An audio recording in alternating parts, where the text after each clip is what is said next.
imagine epic performance and epic sex? Yeah, I said it. A stronger you is closer than you think. We're available right now. Call 865-544-8220 or book in 30 seconds or less at menspronknoxville.com. Men's Pro Knoxville, making it happen. The Vols are headed to Starkville, and the Drive is headed back to the Casual Pint North Shore. Join Fan Run Radio for another Football Friday live broadcast of the Drive at the Casual Pint North Shore this Friday from 3 to 6. We'll have cold drinks, hot eats, and the best sports convo around as we get ready for the Vols in Mississippi State. It's the Drive, live this Friday at the Casual Pint North Shore, 2045 Thunderhead Road in the Blue Building next to Soccer Taco. Knoxville, get ready. The big sports show is coming Saturday, November 8th at the World Exposition Hall. Meet your favorite sports stars, Hall of Famer Earl Campbell, baseball greats Wade Boggs, Dwight Gooden, and Jose Canseco, plus UT legends Shamiqua Holtzclaw, Carl Pickens, and many more. Autographs, photos, and memories you'll never forget all in one huge day. Tickets on sale. Get yours now at bigsportshow.com. That's bigsportshow.com. The Big Sports Show, Saturday, November 8th, Knoxville. Don't miss it. You're listening to FM 105.7 and AM 1340, WKGN Knoxville, and W289CU Knoxville, Fan Run Radio.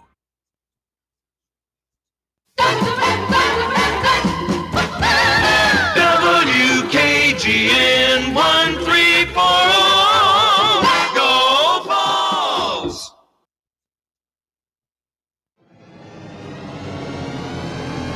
You're tuned in to East Tennessee's premier sports radio call-in show. This is The Drive.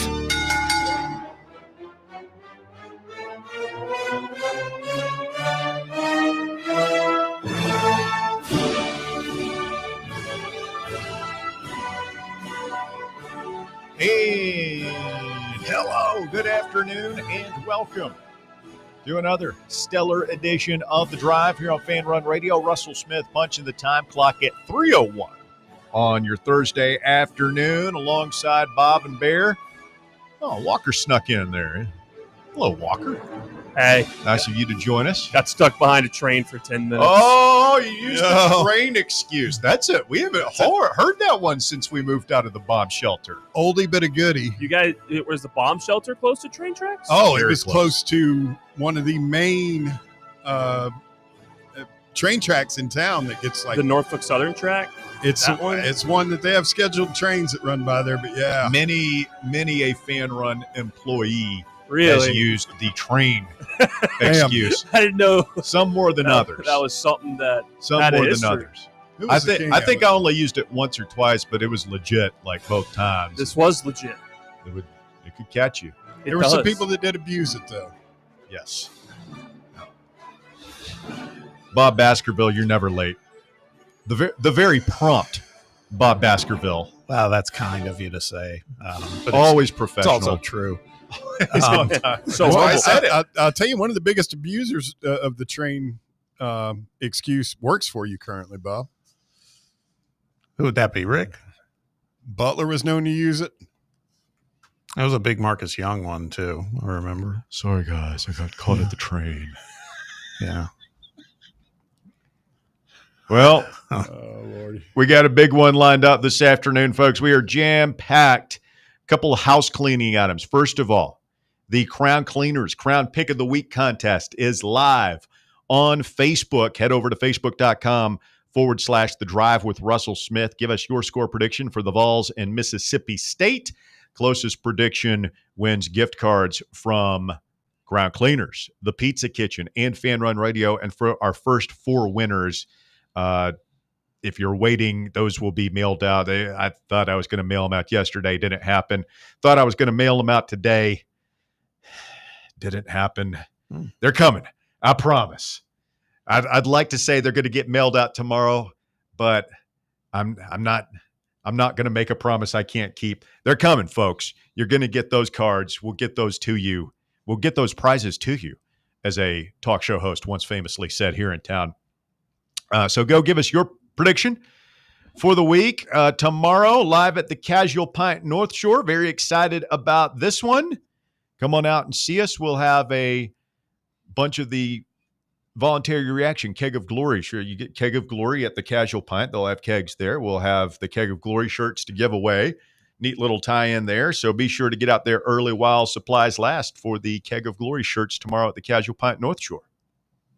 I think the weather's going to cooperate. It's looking better, isn't it? It is. It's looking good.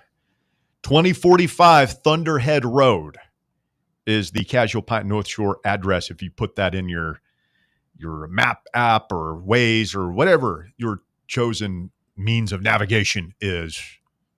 MapQuest, is that still a thing? No. 2045 Thunderhead Road, where we will be tomorrow. Today on the show, we got the Christopher Gabriel Experience coming up here in just a few moments. If there is any lack of energy, that won't last long. CG is coming. He is fired up. He's dialed in, and he is overflowing with the energy this afternoon. So a little shot of adrenaline headed towards the drive here in just a few minutes. I wonder what he's going to be most fired up about today. I think it's going to have something to do with the game Saturday. Going to go out on a limb, but I think it's going to have something to do with going on the road and playing an SEC football game for our Volunteers. I think that's going to be the focal point of the CG experience today. What would you do if he went totally Holander on us and came out and said he's picking Mississippi State to win? And I would immediately call the Fresno Police Department and have them sent to his house that something is terribly wrong with my friend. First of all, I think that's unfair to the Hulk. Is the Holander picking Tennessee or Mississippi State?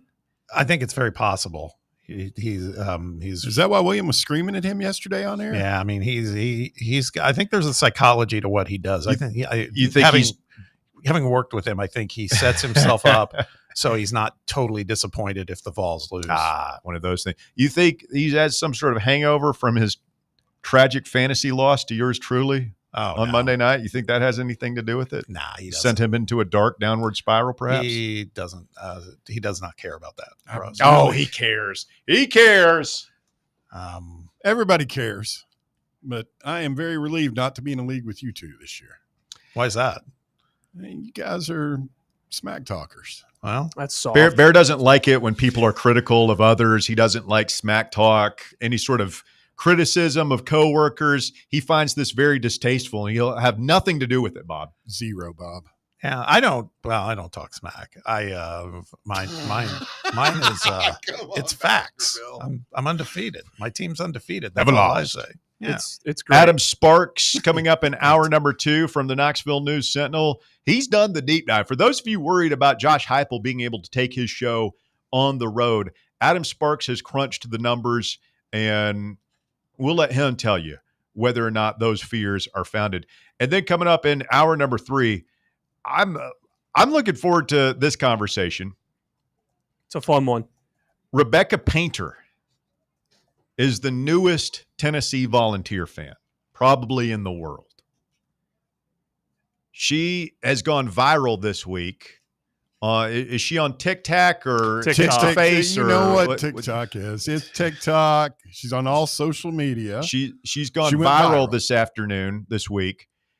She basically reached into what can only be described as an SEC sorting hat or do you get the reference there, Bob? Harry Potter? No, you're not a fan. No. She reached in and chose Tennessee, or perhaps more accurately, Tennessee chose her. Mm-hmm. And so she has begun an odyssey into SEC football fandom of the orange and white variety.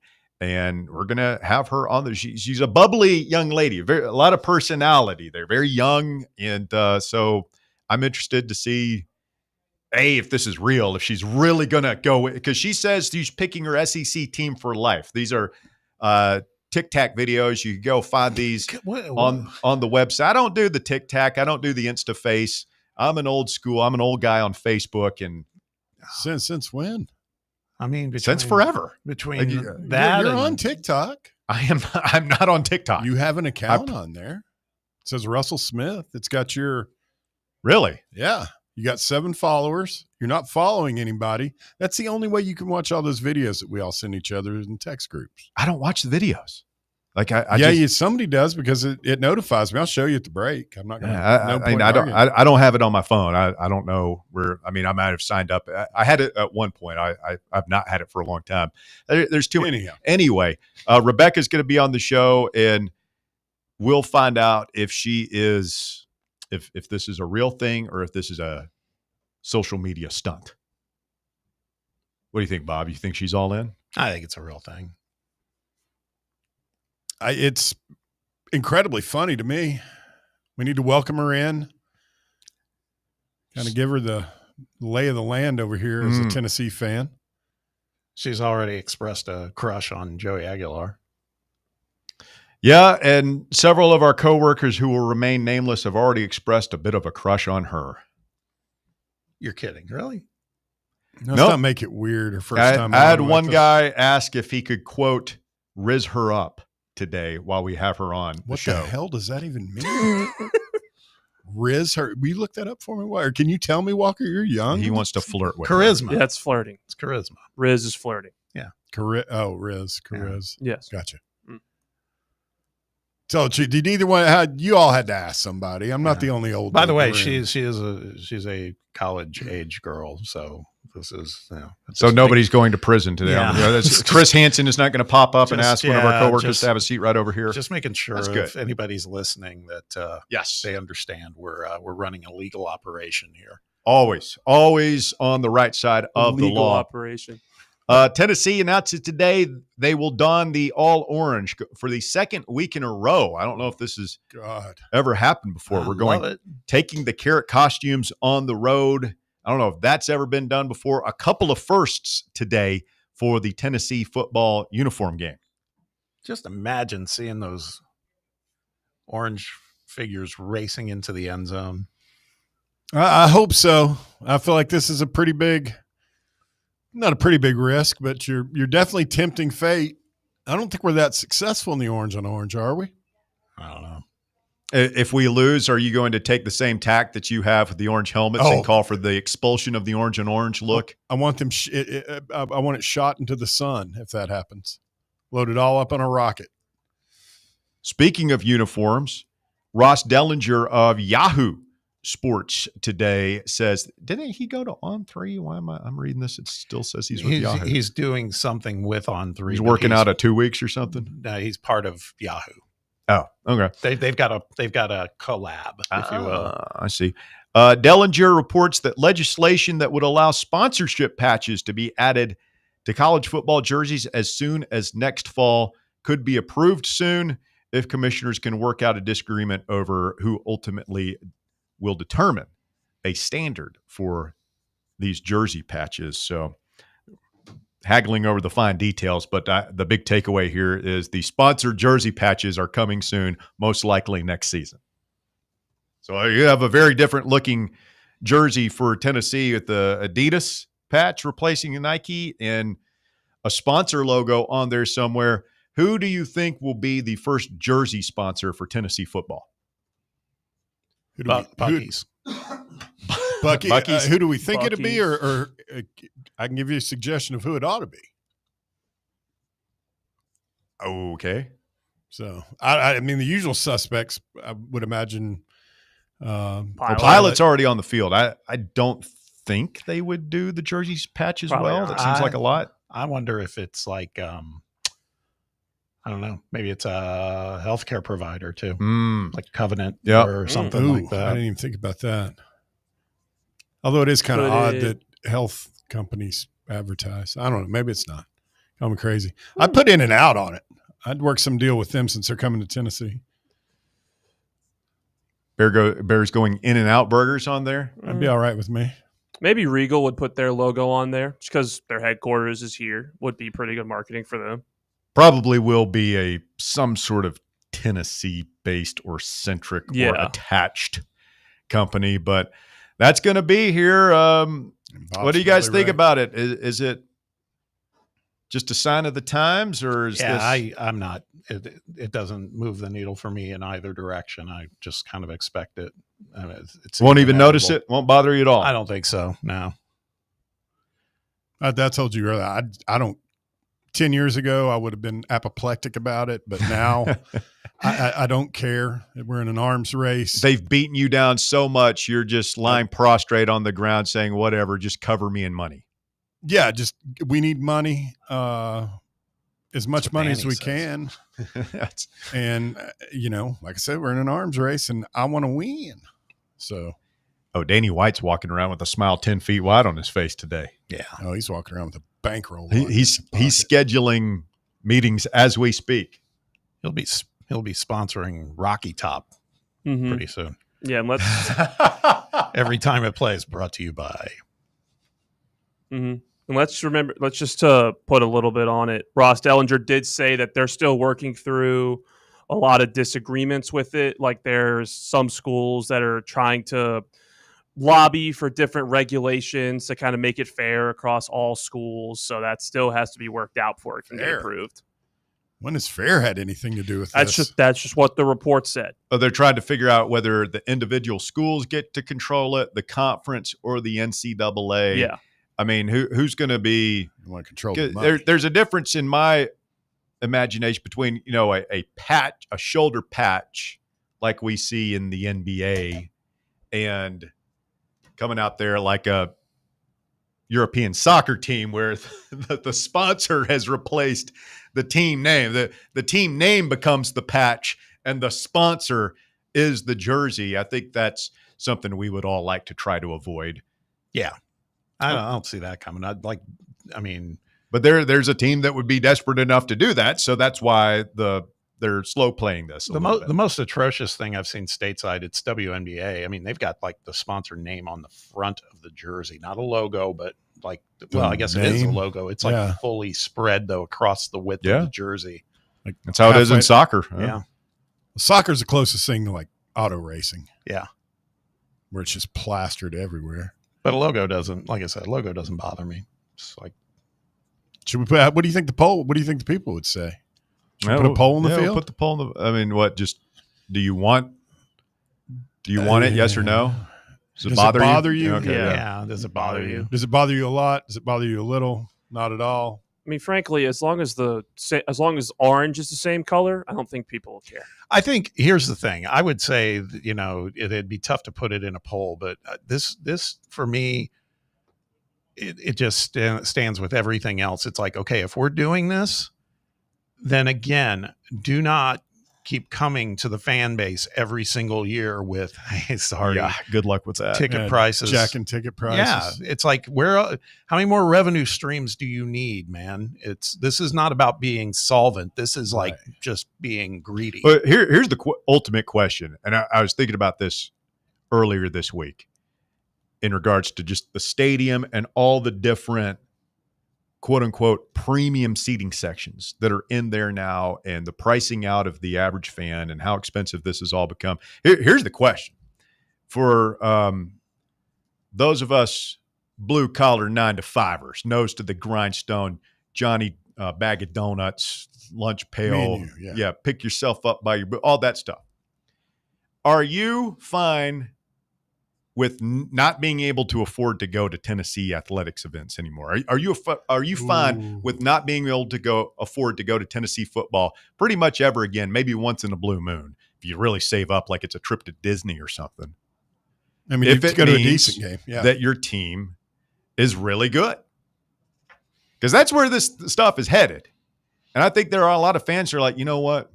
I can't really afford to go to many of these games, but our team is good and I can watch it on TV and dang it, I can live with that.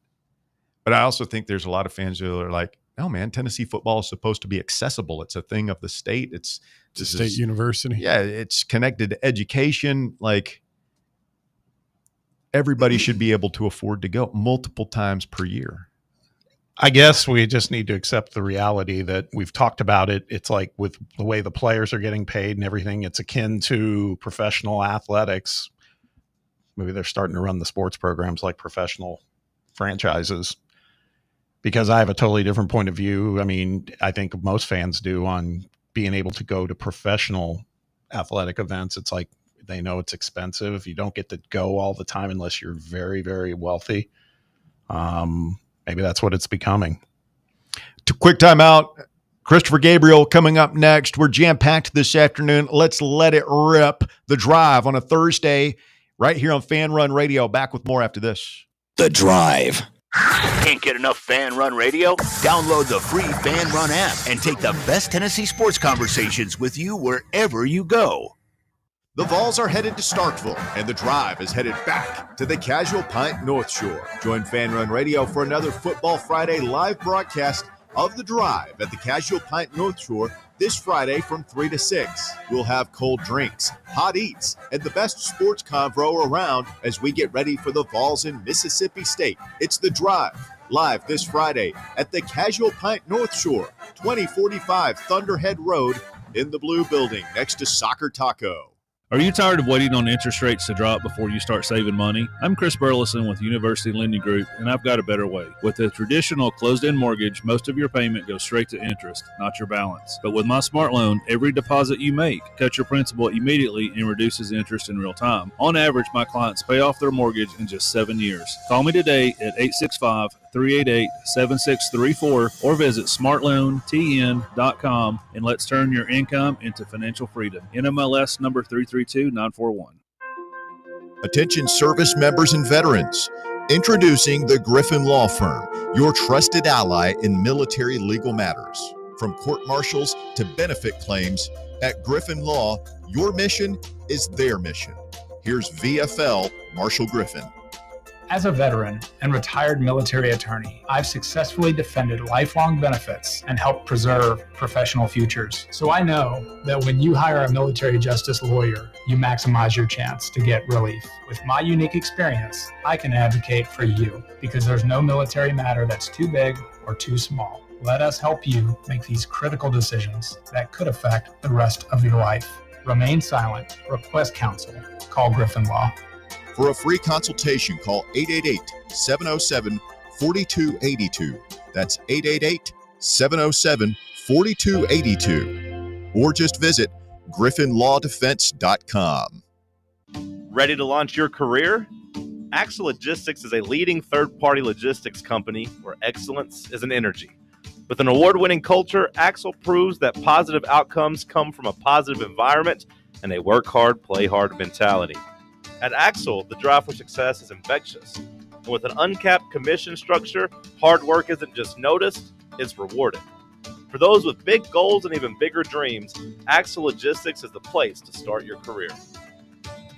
Got a flat tire? Strange noise under the hood? Don't stress. Roll into Matlock Tire and Auto Service. From oil changes and brake repairs to brand new tires, Matlock's certified techs do it all. Fast, friendly, and fair priced. Matlock is the home of the price match guarantee. Bring in any competitor's ad and Matlock will match the exact same tire for the exact same price. Matlock Tire and Auto Service. 5 locations in East Tennessee. Visit matlocktireservice.com to find the location nearest you and schedule your appointment. In a world filled with deadlines and screens, sometimes we forget the simple joys of life. Days filled with special moments. At Inward Half, we understand the essence of these moments. Feel the difference between our breathable fabrics and flexible apparel as you disconnect from the hustle and bustle and reconnect with what truly matters. Inward Half. Simple luxury for on and off the course. Good afternoon. Stop and go right now. Kingston Pike at downtown West Boulevard. It's gotten heavier with that volume already at times. 275 going northbound over here at High School. It's stop and go certain sections of Broadway going outbound through the Fountain City area. Watch for a little bit of radar, at least it was earlier, on I-40 out through parts of Sevier County around that Dollywood exit. Zips Car Wash has been remodeling throughout East Tennessee. Get upgrade, shine, and protection at your local Zips Car Wash. Visit zipscarwash.com for a location near you. I'm Commander Chuck.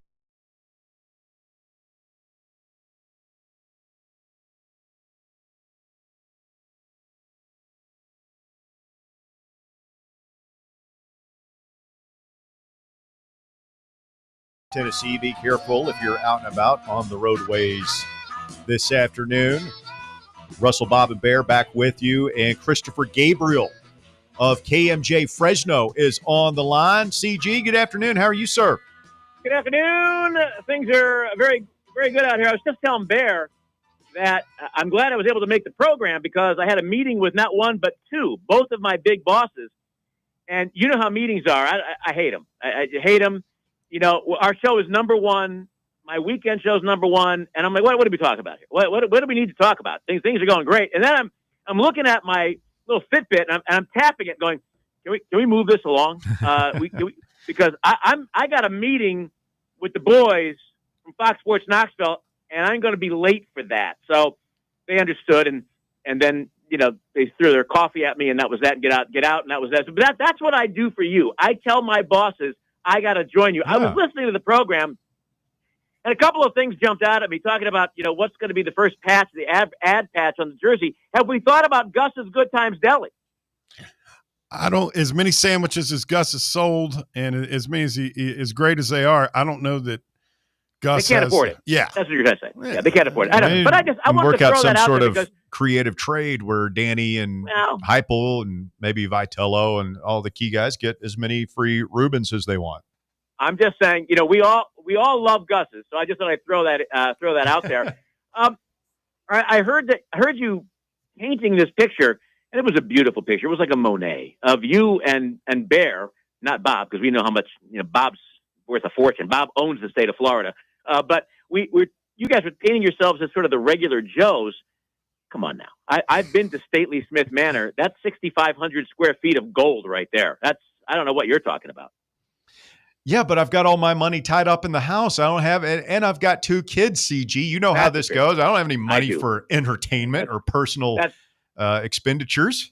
Yeah, that's a fair point. I've got two girls in college now, and we're living in grocery carts. So I get it. But no, good to talk to you boys as we prepare for a weekend going south to Starkville, and they're doing a whiteout. That's cute. Nobody's thought about doing a whiteout before, have they? Well, we've never done one. We don't need one, man. We have the greatest color in college football, college athletics. We don't need to do no stinking whiteouts that they do up in Happy Valley. We don't need that kind of nonsense. Oh, and we're doubling up on the orange this year. That will be quite the contrast. Saturday at Starkville, all that white, and then all the Vols in orange. Joey won't have any problem finding his receivers. No, none at all. The contrast will be stark. Christopher Gabriel, KMJ Fresno, on the phone with us. CJ, it's Bob. Thanks for joining us. It's good talking to you. You too. Taking it a step further, I showed Russ a picture that was on social media, and I do want to get your take on this because I'm sure you have one.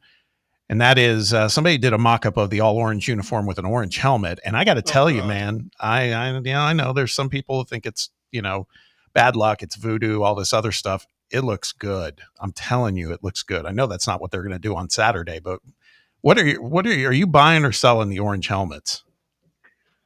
I am buying.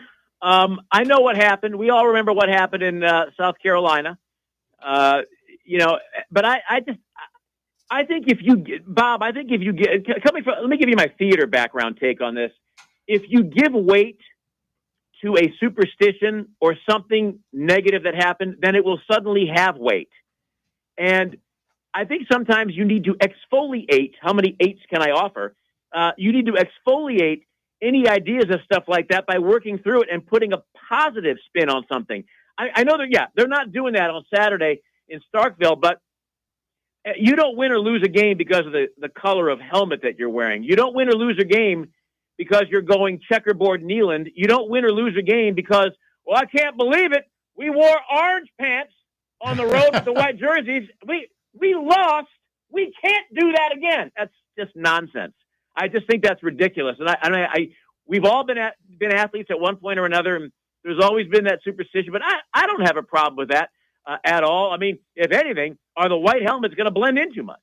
Now I sound like Seinfeld. Are they going to blend in too much? I don't think so. But I'm okay with the orange helmets. I really am. And I just, you know what? Here's a thought.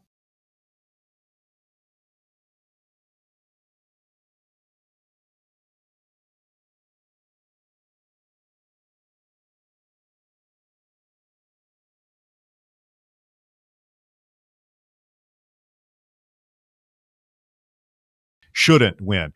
We have talked about this for years with you now. It's year 5 of the Heupel era. How does Josh Heupel take Neyland on the road? Is this a game that fits into that narrative for you? Yes. Yeah, it is. This is Arkansas. This is South Carolina. And then you go up the food chain. No one's going to confuse Mississippi State with Georgia, with Alabama, with Florida. But even though there's a little bit more grace, you can lose a couple of games and get to the college football playoff. By the same token, you have to win the games you're supposed to win. I understand Mississippi State started out 4-0. They've got wins against Southern Miss, Arizona State, Alcorn State, Northern Illinois. They probably should have lost the Arizona State game. No matter, they won it. That's all that matters. Aaron Hayden, of course, on his wonderful podcast, him and Jay Graham, as well as when Aaron was on my program, and you used the phrase that I was going to bring up, and I'm glad you did. And Aaron has spoken eloquently, and it's on my Twitter page, my X page right now, about packing up Neyland and taking it on the road. And Aaron talks about, for those of us of an age, that'd be Bear and I and Bob, they used to go in, and he said, we would go into between the hedges, and we would dominate. We went into road games, and we looked to kick the door in. Fans would be yelling stuff. He talked about the swamp, throwing little bottles and frozen Argus at us. He goes, we turned around and probably didn't represent the university as well as we should have. But, and I'm going to paraphrase, we let them know we're here. We are here, and we ain't playing. We are here to kick your teeth in. And I don't know what has happened with the Vols on the road since Josh Heupel has become coach. There was the article the other day in the in Knoxville News Sentinel, about how the Vols have not. Hey, you know what? Not done so bad on the road. They're 7-9. Come on, later for that. Just stop with that. That's just they're 7-9, and of those 9 losses, there are a good handful of those games. We all know them that the Vols should not have lost. Should not have lost.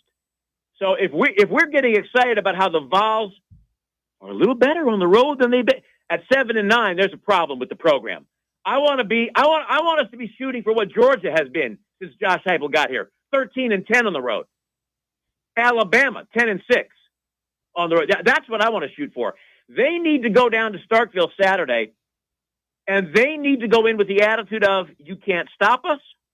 We are going to obliterate you on offense. You have not seen anybody in your 4 games, Southern Miss, Arizona State, Alcorn State, Northern Illinois. You've got directionals. You've got state schools. And they have not seen anybody that's going to bring the kind of offense in that this team is. And look, we've exited the Joe Milton era.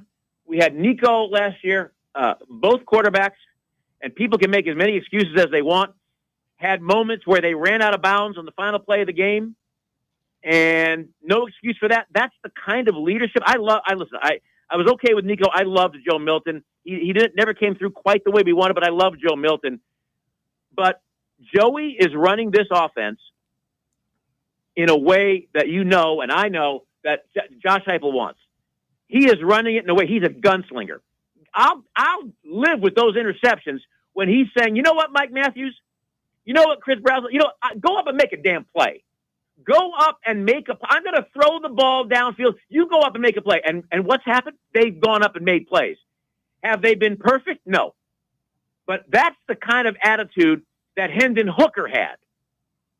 And that's the kind of attitude that needs to go for every guy on both sides of the ball, including special teams, into Starkville. Because that's a team that's got a lot of confidence.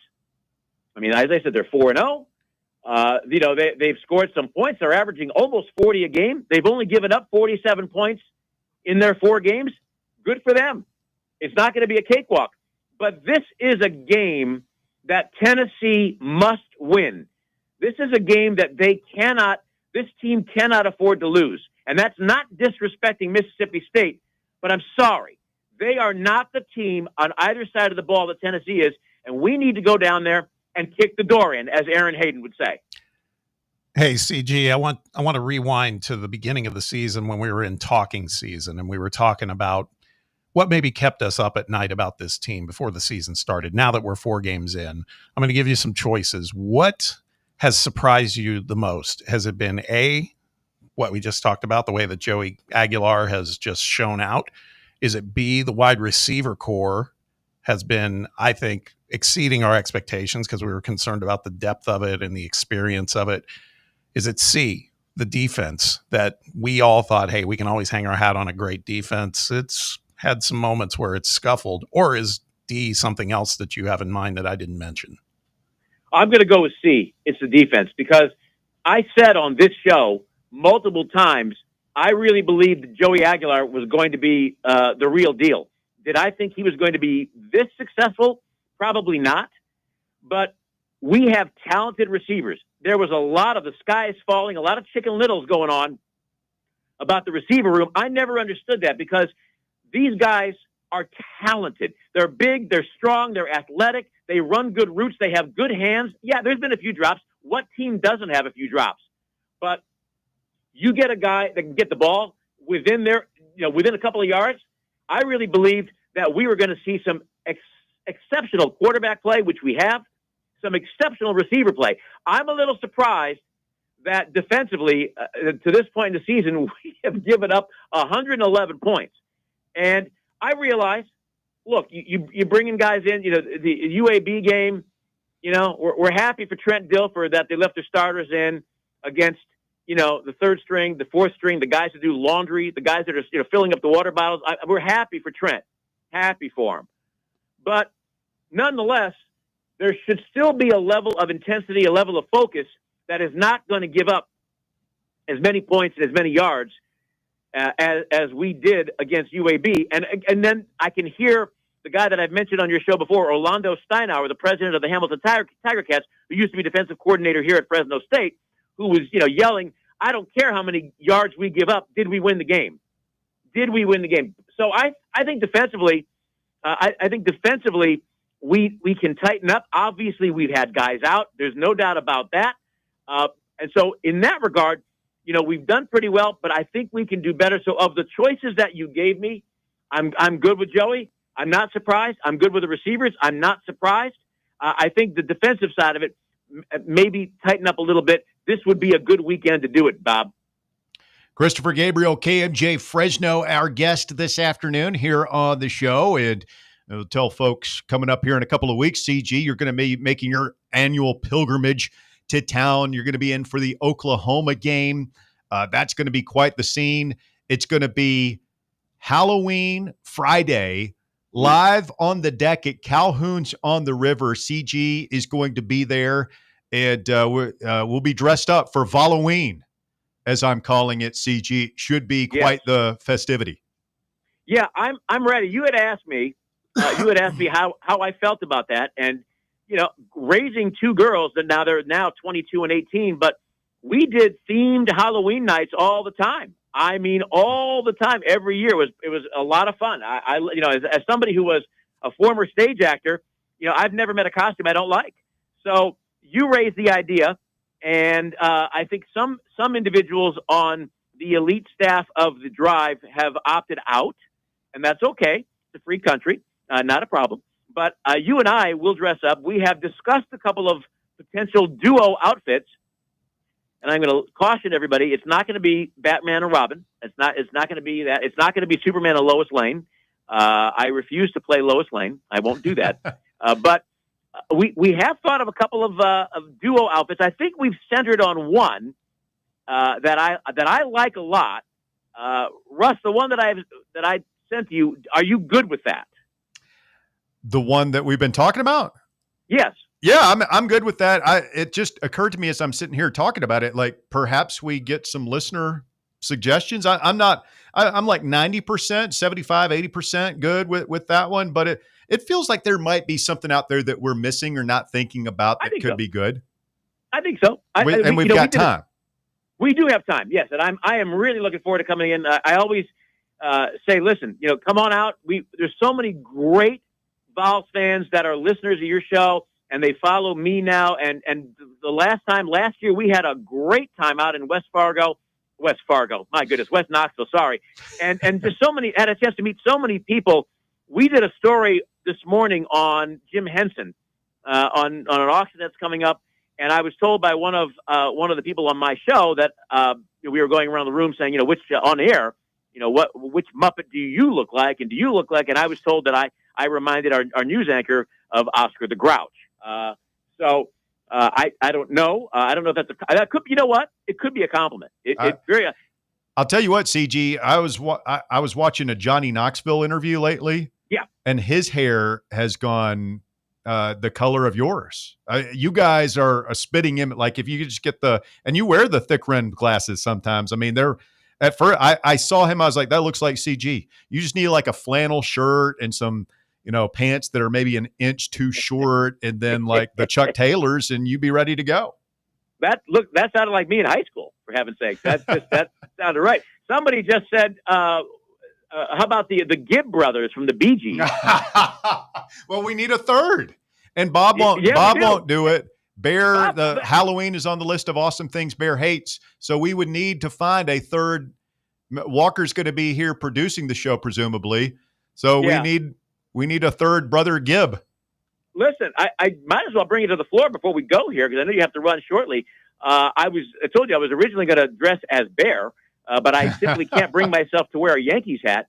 And then Bob seems, I'm not going to say Bob is bitter, but Bob does seem a little reluctant to do the whole Halloween thing. And he said, "Is it okay?" And of course it is. Of course it is.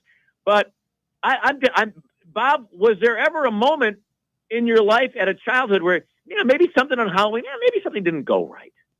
No. Did somebody beat you up when you were dressed up like Shaggy from Scooby-Doo and steal your pillowcase full of candy? No, I got fond memories of Halloween as a kid. All right. As a kid. I'm just, You don't dress Bob, up, though? As a kid. Bob, I might on my show. I might dress on up. my show, we say, on my show, we say I kid because I care. And I had a neighbor's, a friend of mine's dad jump off the roof back in Illinois and chase us down the street with an axe. Wow. That was my memory. And so I've that was a friend's dad or Michael Myers? It might have been Michael Myers. It's entirely possible. But I've had some issues about that ever since. And I would always felt like I needed to be armed when I would take my girls out, just because of some idiot jumping off the roof going after my daughter, and they're going to go down. They're going to go down. All right, CG, anything else on your mind before we let you run this afternoon as it pertains to this game, Saturday against Mississippi State, or the Vols in general the rest of the way? I think the Vols in general, I think they just need to play with confidence. They need to remember who they are. I know that's an old phrase, and we talk that way all the time, but I sometimes worry that they have heard and read so much about how they have difficulty on the road. They just need to go out and just remember that they have an offense that is clicking. They have a defense that hasn't clicked as much, but it's still doing enough. They have special teams. They have special teams that have done pretty well. Max missed that kick, but you know what? He didn't lose that game for them. They just need to remember who they are, and they need to remember who Mississippi State is, and that is a team that will put up a fight, but they can go for an early knockout, get a lead, play with a lead, and bring home a W from Starkville. I'm finding some pretty good BG costumes online. I'm kind of liking this one, but Bob, we need a third BG. No, you could do it. You could do it just like the Saturday Night Live skit, the Barry Gibb talk show. That's two of them where Fallon and Timberlake do it. Should Gladys Knight? Should we just be and the Pips? Yes. I actually have reconsidered, but I'm not doing a BG. I might have another. What about here's something, Bob. What about the Tyrannosaurus Rex outfits? You might with the big fan in it. Yeah, my kid was that last year. I love those things. I think that may be the only costume that I might put on, just because I think they're absolutely hysterical. I just have to make sure that I can pack whatever I'm bringing. So, that's a good point. I'm hearing dinosaur outfits, and now I'm thinking like, okay, Mr. Gabriel, that's going to be $160 charge for that, whatever that is. Just wear it on the flight, Chris. You know what? I love that idea. We're changing planes in Charlotte. Let's bring a little love to North Carolina. That's outstanding. Okay. That's right. All right, CG, love you, brother. We will see you soon. Love you back, guys. Go Vols. See you, Chris. Christopher Gabriel of KMJ Fresno making his presence felt this afternoon on the show. Coming up, We'll get to your phone calls, 865-966-3435 if you want to join. It's Fan Run Radio. Back with more after this. The Drive. You're locked onto Fan Run Radio, 105.7 FM, 1340 AM, and online at fanrunradio.com. The number one problem we see at our clinic is delaying treatment. ED can get worse. Book your appointment right now. Call 865-544-8220. Prefer privacy? Book online in under 30 seconds at menspronakville.com. At our clinics, men's sexual health is the whole job. Look, I'm a normal guy too. I hate going to the doctor, but we've helped so many guys in here just like you. Even if pills have failed, our medical team is going to take the time to talk you through it. Same day in-house lab, and the treatments, well, they could change your life. Your local medical team has your back. ED, performance, Peyronie's, size and shape modeling. We tailor what works for you. I'll get to the point. Can you imagine epic performance and epic sex? Yeah, I said it. A stronger you is closer than you think. We're available right now. Call 865-544-8220 or book in 30 seconds or less at menspronakville.com. Men's Pro Knoxville, making it happen. Yee-haw! I've been hooting and hollering ever since I started betting with the VIP Play app. VIP Play has more than 200 leagues, every bet type you can imagine, live betting and live hosts, all with 24/7 support from real live people when you need them. Start betting better with the VIP Play app today. Don't be a better, be a better with VIP Play today. Download VIP Play today or head to VIPPlayApp.com. Make sure you use the promo code FANRUN to take advantage of their welcome bonus and so they know that we sent you. Gambling problem? Call 1-800-8899-789. Must be 21 or older and located in Tennessee to bet. Vol fans, reimagine your home at Broadway Carpets and Flooring for any remodeling or building needs.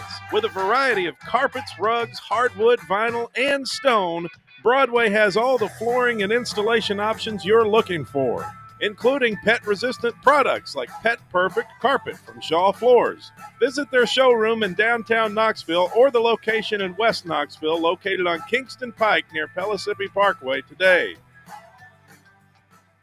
Hi, I'm Bo Kregner from the Kregner Group. Are you looking to buy or sell a home? Whether you're upgrading, downsizing, or just need a change, it's never been more important to have experienced, trustworthy representation in the real estate process. So if you have any real estate questions, I'd love the opportunity to earn your trust. Call me anytime for a free chat, 865-742-1035, or find me online at BoKnowsHouses.com.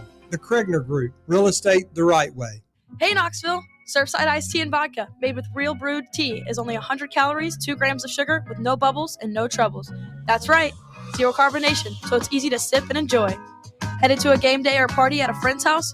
Bring an iced tea or lemonade variety pack from Surfside or try their green tea and new raspberry tea vodka. Find the can with the sunset stripes this season. Surfside iced tea and vodka, sold at bars, restaurants, and stores near you. Surfside iced tea and vodka, sunshine in a can. Must be 21 or older. Enjoy responsibly. Good afternoon. A couple of accidents in their cleanup stage.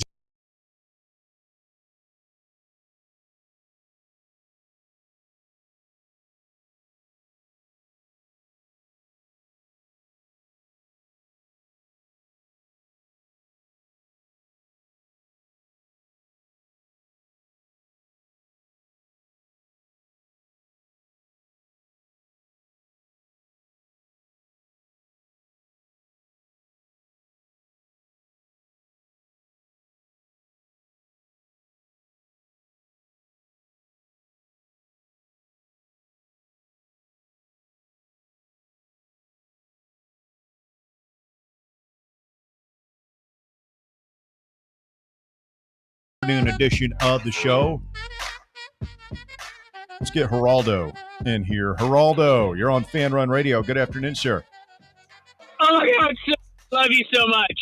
I've missed you. I've been right here, buddy. Incredibly awkward. I know.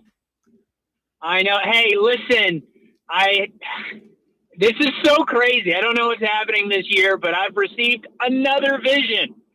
Another one. And I'm here to share it. Please do. Oh boy, here we go. Is this going to be like you climb into my mouth and there's 100 little Russells in there doing whatever is happening again? You're just going to have to sit back, strap in, and listen. I don't mind saying it, Geraldo. These are like the best parts of my week, hearing these. So keep them coming. God, I'm going to be praying for you, Bob, if this is the best part of your week. All right, here we go. This came directly from Rickard Ridge Barbecue Man. Mm-hmm. This is what he said to me.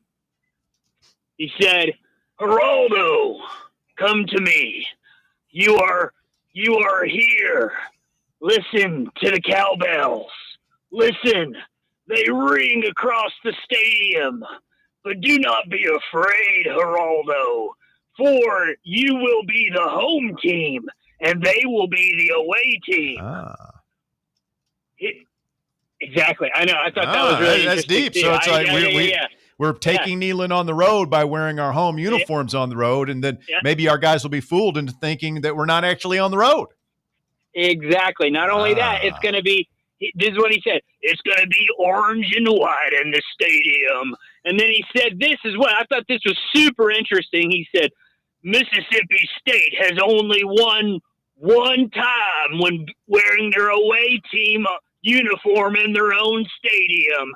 They're doing it to themselves. Geraldo, they're doing it to themselves. And then he said this. I thought this was so interesting. He said, "You're going to spank their little bottoms." And I said, "Yes, sir, we will." He said 55-13 Vols.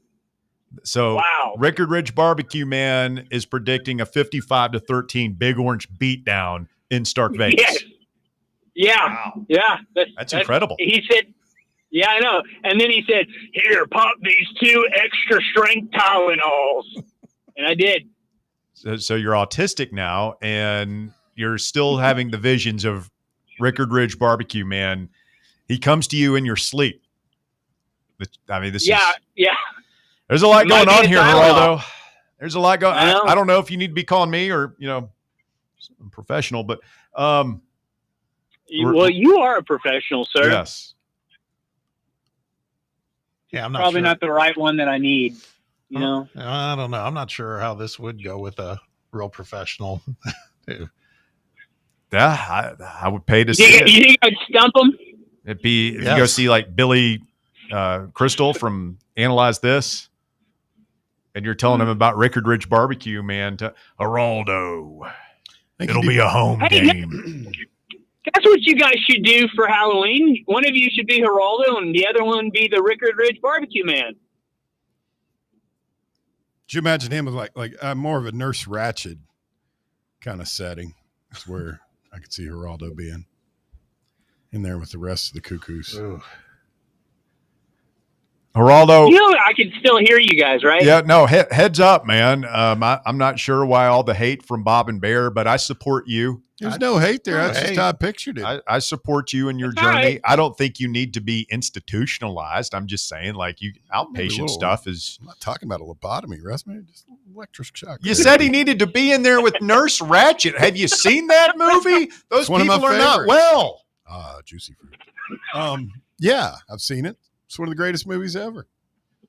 There's several callers to our show that remind me of characters in that movie. Let's just say I think I would be a great Batman villain. I'd buy that. I'd have you down more as a Star Trek guy in the red shirt that gets killed in the first 5 minutes of the episode. That is not kind at all. That was uncalled for, Bear. Not kind. I'm just picturing now you got me thinking like the Dark Knight, and be kind. Batman rolls up against Rickard Ridge Man. What are you doing here? I'm here to have some barbecue. Wow. What are you doing? Geraldo, thank you.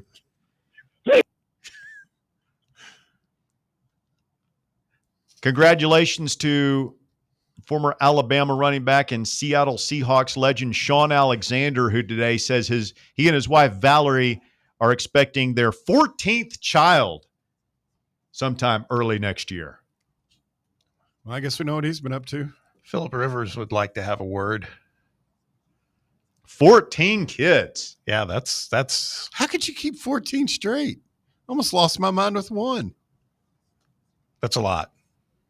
I mean, that's what your people used to do. Like back in Ireland in the day, the Catholics, you'd have like, they believe in contraception and they're doing it like rabbits. And you had families of like 12, 15 kids all the time. Well, it kind of trashes the concept of going out to eat. Be tough to get a table. Oh, you can't. I've got an uncle like that who comes from one of those families. He's like in the middle of like 12 kids. You're such an age. He married into our family. Our family's not like that. We're sane. I got you. Yeah. Were they Catholic? They're Irish. Yeah, Flanagan, I believe so. Oh, yeah. Uncle Sean. Good guy. One of my favorite uncles. Uncle Sean. You have an uncle power ranking? Do you have like favorite uncles, aunts? Well, I mean, I didn't. I never had like a drunk uncle. You know, you always hear about like the one uncle in the family who's just out there or something. I didn't have that guy. I feel like I was missing out on a quintessential American experience. Do you have that guy, Walker? I have a cool aunt. Instead. You have a cool aunt? Yeah. My aunt works really cool, works for Chris Stapleton, has been going on tour with him for like 5 years. Out there doing her own thing. She's toured with Macklemore and Ryan Lewis, toured with 9 Inch Nails. That's so cool. I never had one of those. That's the cool aunt or uncle. I had one aunt and uncle. Shout out Katie. Love you. You just had one aunt and uncle? Yeah, my Uncle John and my Aunt Madeline. You didn't have that. You just had one aunt and one uncle. Yeah, my mom had a brother, her older brother. Your dad was a only child? No, my aunt died when they were young. Well, that's a bummer. Well, no, but I mean, my Aunt Madeline was cool as hell. Yeah, I think you want to have lots of aunts and uncles. I've got my nephews and nieces call me the skunkle. Well, I mean, Bear. That would have been the better question. Bear is the weird. Uncle. Yeah, absolutely. I don't have a drunk uncle, but I got the one that always gives you grief. It's total smart ass, you know. Yeah. Like my brother. Yeah. Stay with us. Hour number 2 of The Drive. Walker has the top 4 at 4 when we continue next. The Drive. The voluntary reaction. This football season, tune in to Big Orange Country's post-game radio free-for-all, The Voluntary Reaction, presented by the Griffin Law Firm. We'll be live on the Fan Run Radio app as soon as every UT game is over, taking your calls and breaking down the game to levels that can only be described as beyond scientific. So tune in and drink with us from the keg of glory or drown in the pool of despair. The Voluntary Reaction on Fan Run Radio. The Voluntary Reaction. Raw, unfiltered, real. It's football time at Tennessee, so crack open a cold beer that doesn't fumble the flavor. Garage Beer is 100% beer-flavored beer. No gimmicks, just cold beer. Built for bonfires, backyards, and beating Bama. Garage Beer is proud to be brewed right here in the Volunteer State. So pick up a 12-pack today and look for The Drive celebrating Football Fridays at select Garage Beer headquarters around town this fall. American-owned, Tennessee-brewed Garage Beer. 100% beer-flavored beer. Hey, Vols fans, Cody Brown here. I grew up right here in Tennessee and know what it means when someone says, I've got your back. That's why you can trust Farm Bureau Insurance of Tennessee. Whether it's your home, your vehicle, your family's future, or the business you built from the ground up, we will show up for all of your insurance needs. We are Tennesseans who understand what matters, which is doing right by you. Insurance is not all about just paperwork and policies, but it's about the people we insure every day. So if you want insurance that hits home, give me a call at 865-992-3871. Go Vols. Barley's has live music on weekends, general team trivia on Wednesday nights at 8 p.m., and now live sports trivia courtesy of the Knoxville Trivia Guys every Thursday night upstairs. The game starts at 7 p.m. and is free to play for everyone, so head on down to the Old City and show off your sports knowledge and win gift cards to Barley's. Use those gift cards to buy some delicious food and drinks, and you can take it all in with their wide selection of TVs and indoor projectors. Barley's Tap Room and Pizzeria. Your smile says it all, so make sure it's saying the right thing. At Knoxville Smiles, we believe healthy teeth mean happy lives. Invisalign is a clear aligner orthodontic treatment that gradually straightens teeth without the use of traditional metal braces. And now, at Knoxville Smiles, We're offering Invisalign special pricing for new patients. Call for details at 865-539-1776 or just visit us at KnoxvilleSmiles.com. Don't wait another day to love your smile. Smile brighter with Knoxville Smiles. Citizens National Bank. We believe a good game plan is essential for success. With a CNB Plus Perks checking account, you'll save money with cell phone protection, roadside assistance, identity theft protection, and more. Banking at CNB has its perks. Find out more at cnbtn.com. Citizens National Bank. Banking never felt so good. Member FDIC. You're listening to FM 105.7 and AM 1340. WKGN Knoxville and W289CU Knoxville. Fan Run Radio. It's time for the North Knox Siding and Windows High School Football Player of the Week. Brought to you by North Knox Siding and Windows. Call 865-689-0505 or visit them online at northknoxsidingandwindows.com. This week's North Knox Siding and Windows High School Football Player of the Week is Halls High School's Dom Culp. The senior linebacker led the Red Devils to their first win of the season last week, 38-24 over William Blunt. Culp finished with 13 total tackles, including a sack, and also had one interception as Halls improved to 1-3 on the season. Halls High School's Dom Culp, this week's North Knox Siding and Windows High School Football Player of the Week. North Knox Siding and Windows, locally owned and operated. They can handle all your siding, window, gutter, and roofing needs. Call 865-689-0505 for a free estimate or go online to northknoxsidingandwindows.com. It's time for the Drive's Top 4 at 4. Hour number 2 of the drive underway, and time for the top 4 at 4. Walker Smith, what do you got? Thank you. At number 1, Tennessee football will be back in its all-orange uniform. White helmets, orange jerseys, and orange pants on the road at Mississippi State on Saturday at Davis-Wade Stadium in Starkville. The Vols are wearing home orange while Mississippi State hosts a whiteout. I do like Geraldo's take, or I guess it wasn't Geraldo's take, but Rickard Ridge Barbecue Man and Geraldo's Fever Dream take of it's a home game for us. Everything's going to be in orange and white, and we're going to be wearing our home uniforms. The opponent's wearing their road uniforms. So you just do a little mental trick there, or you convince yourself you're playing at home. I agree. Do some sort of faux tee to run through. There you go. That might be tough. But no, I think I liked it. I like the logic. Let's do it. Yeah. That Rickard Ridge guy. Yeah. He's got some ideas. Some good ideas. We need to tap into him more. Yeah. He's like a wise old sage. Got a little weird when he said spank Mississippi State's little bottoms. We're going to spank their little bottoms. Got a little weird there at that point. We're going to pull down their pants and spank their bottoms, and we will not be gentle. Built to ass. At number 2, Lincoln Riley expressed his frustrations this morning about the schedule the Big Ten and Fox has handed USC, with the Trojans playing in big noon kickoff this weekend after playing a game that started at 11 p.m. last week. He said, quote, going from the absolute latest kick in the country to the absolute earliest kick in the country has its challenges, but the challenges are like, it is what it is. We don't make the schedule, clearly. Nah, it's like, don't go into the Big Ten then, man. Yeah, don't destroy the Pac-12. Yeah. I don't think the coaches really wanted to. I mean, they didn't have that choice. It's a disadvantage. I mean, there's a lot of data out there at this point about it, or the teams, east to west, not that hard, but west to east is hard. Mm-hmm. In the NFL, it's been that way for years.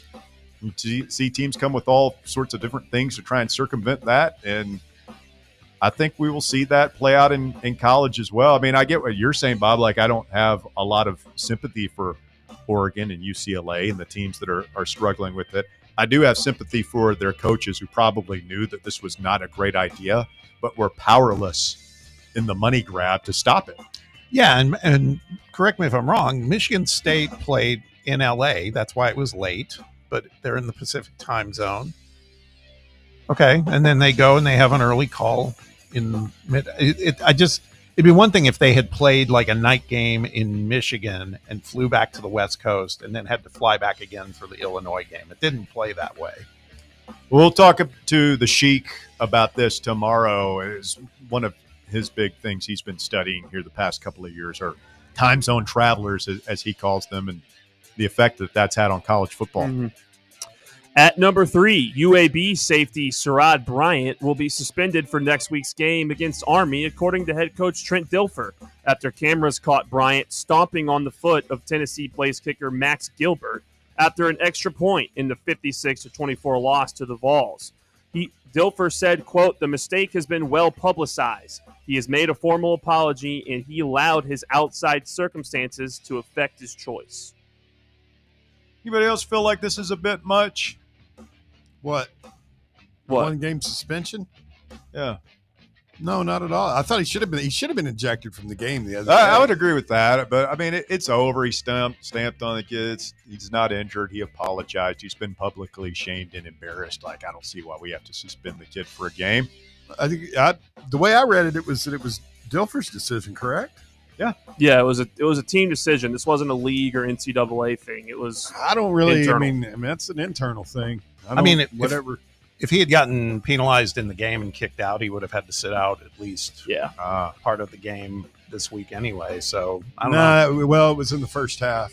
Yeah, that's what. But he would have. Yeah, isn't it the equivalent of a game? So it would have been second. No, half. it would have just been he would have been fine to come back this week. I mean, I don't know. I mean, that's delving into like internal team kind of politics and stuff. I don't know.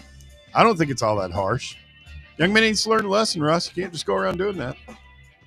Yeah, I mean, if guys are getting 1-game suspensions for spitting on people in the NFL, I feel like stomping a kicker out would be a 1-game suspension as well. You know what Jalen says about the whole spitting thing? Have you guys seen this? Isn't it his story that Dak started? Jalen Carter. Jalen Carter. Oh, okay. You remember? I feel like we need some. You remember Spitgate? Context here. You remember Spitgate from Week 1 of the NFL? According to people that were standing around there, had Jalen Carter's back. He wasn't the first to spit. Oh yeah, there's video of Dak spitting on the ground. We talked about that towards at him. the time, but Dak spat at the ground. Yeah, not onto. I'm just saying, Jalen kind of missed. Did he I don't miss? think he missed. I don't think he missed. I think he they hit the both target. hit. That's why Jalen Carter's "he spat first" is irrelevant to the conversation. Okay, go ahead. And at number 4, the MLB playoff race is heating up in the last week of the season with a couple of spots up for grabs. In the National League, the Mets, Reds, and Diamondbacks are all within 1 game of the final wild card spot, with 4 games remaining. In the American League, the Tigers and Guardians are locked in a battle for the AL Central as Detroit tries to not blow the largest division lead in history. Not looking good. And finally, the Red Sox, Astros, and the loser of the AL Central are fighting for the last 2 wild card spots. Rough night for your guy. I stayed up watching that game. Walker, I felt for you, buddy. It was tough. Numerous opportunities to win that game. It was tough. The Tyler Stevenson home run had me jacked up. I was running around. And it felt like we had. Who was the guy, the second hitter in your order up? Noel V. Marte. Marte. Like, it felt like that. I thought he was going to get that hit. He should not. It was so deflating. He when should he not tapped have out to third. He should not have swung at that. He should not have swung at that. Yeah. 3-1 pitch. No. Did the Indians make it in? That's they're working up on it. They should be in. They're trying to win the division against Detroit. I think Detroit's lead. The actual stat is they had a 15.5 point game lead in like mid-August or something. And if they blow this division lead, it would be the largest division lead blown since the Boston Braves in 1915. I'll tell you what's interesting, looking at the standings for baseball here, run differential. It matters. Well, the Tigers are plus 66 on the year. Where do you think the Guardians are? Oh, they're minus. They're minus 2 runs on the year. It's Guardians baseball. It's crazy. They don't hit the ball out of the infield and win games. It's stupid. And they sold at the deadline. Has there ever been crazy. a team with a negative run differential make the postseason? Oh, that's a good question. I wonder if the Tigers had a negative run differential last year when they went on that run and made the postseason. It would be like a small ball team. if it Yeah, happens. something. Maybe the Guardians won that division; they would have had a plus. It's always like with 6 teams and 3 wild card spots now. That last wild card spot normally could be a negative run differential team. Thank you, Walker. That is the top 4 at Fords, brought to you by Barley's Tap Room and Pizzeria. They've got sports trivia coming up tonight if you're looking to get out and do something this evening. And they have a Fan Run Radio listener watch party scheduled for Saturday. Come watch the game with us. We'll be out there in the old city watching Tennessee and Mississippi State. And what a spectacular day of college football. I mean, you get there early and watch that noon window and some of the good games on then, and then the smorgasbord of Ole Miss, LSU kicking off at 3:30. Of course, our game at 4:30 will feed all into the night games, Alabama, Georgia, and Penn State, Oregon. Oregon. God, it's going to be great. It's going to be great. And you got Ryder Cup, too. Ryder Cup going on, man. It's going to be a crazy sports weekend. Yep. So, and those pairings just got announced, so wait for that for the top 5 to go through. By the way, another thing, too, that I saw, and I'm going to have to tune in the morning now, so the Ryder Cup's what? It starts tomorrow, correct? It's Friday, Saturday, Sunday? Yes, starts tomorrow morning with 2 sessions on Friday and Saturday and singles on Sunday. Peacock is going to be, and this is done in conjunction with Omaha Productions, they're going to be doing like a 3-hour alt cast in the morning for the Ryder Cup with who for the next 3 days. I'm not sure who's hosting, but they're saying it's, imagine kind of a cross between Game Day and Pat McAfee. Really? Yeah, it's gonna. I think it's a great idea because this is such a social scene too. I mean, there's going to be so many celebrities there, and I get the guys that were in Happy Gilmore that aren't on the team to do it. Everybody in the pro golfers in that movie were hysterically funny. Yeah. Yeah, and Omaha Production had done something similar the past couple years. If you guys are familiar with the No Laying Up podcast and their golf stuff, yep. ESPN had them do an alt cast of the PGA Championship and maybe even the U.S. Open of the past couple years. So they've experimented with alt casts on ESPN. Yeah, and apparently what they're doing, the last thing I'll say about this, the alt cast they're doing, it will be on site. They're not going to be like back in a studio. They're going to be at Bethpage Black. So it should be interesting. Be interesting to see who they get on. Poll question this afternoon. Are you okay with corporate sponsorship patches on college football uniforms? Story from Ross Dellinger at Yahoo earlier today says that they are one step closer, just working out the details. Sounds like this is going to happen. 158 votes cast at Russell _Smith on X. 68.4% of the audience says no, they don't want to see certainly uniform patches on the jerseys. 31.6% say yes, they're okay with it. I don't even think they're not saying they want to see it. They're saying they're okay with it. Yeah, I'm in that group. Fans don't want to see it. They're going to.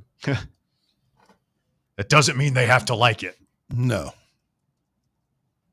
865-966-3435. Your phone number if you want to get on the show. 966-3435. Your number to call or text to the drive. Adam Sparks of KnoxNews.com, your Knoxville News Sentinel, University of Tennessee football beat writer, coming up.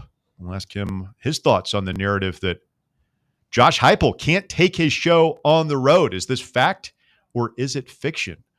Stay tuned to hear from Adam coming up here in just a few minutes. Phil is next. Good afternoon, Phil. You're on the drive. It's Fan Run Radio.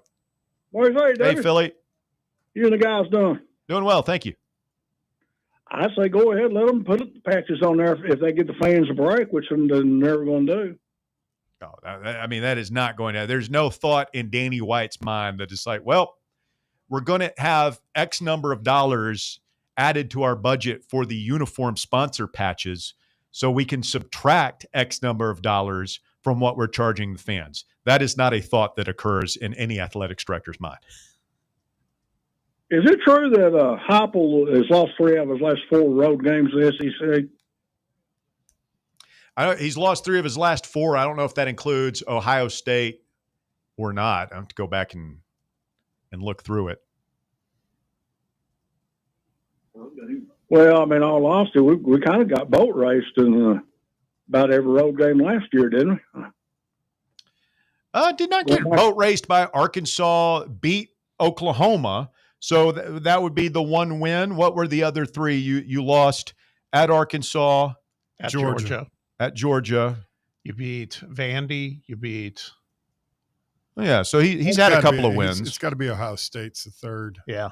I still remember Drinkle that's beating him, what was it, 29-7 or something like that? Yeah, but Dorkwitz is 1-3 against Heupel.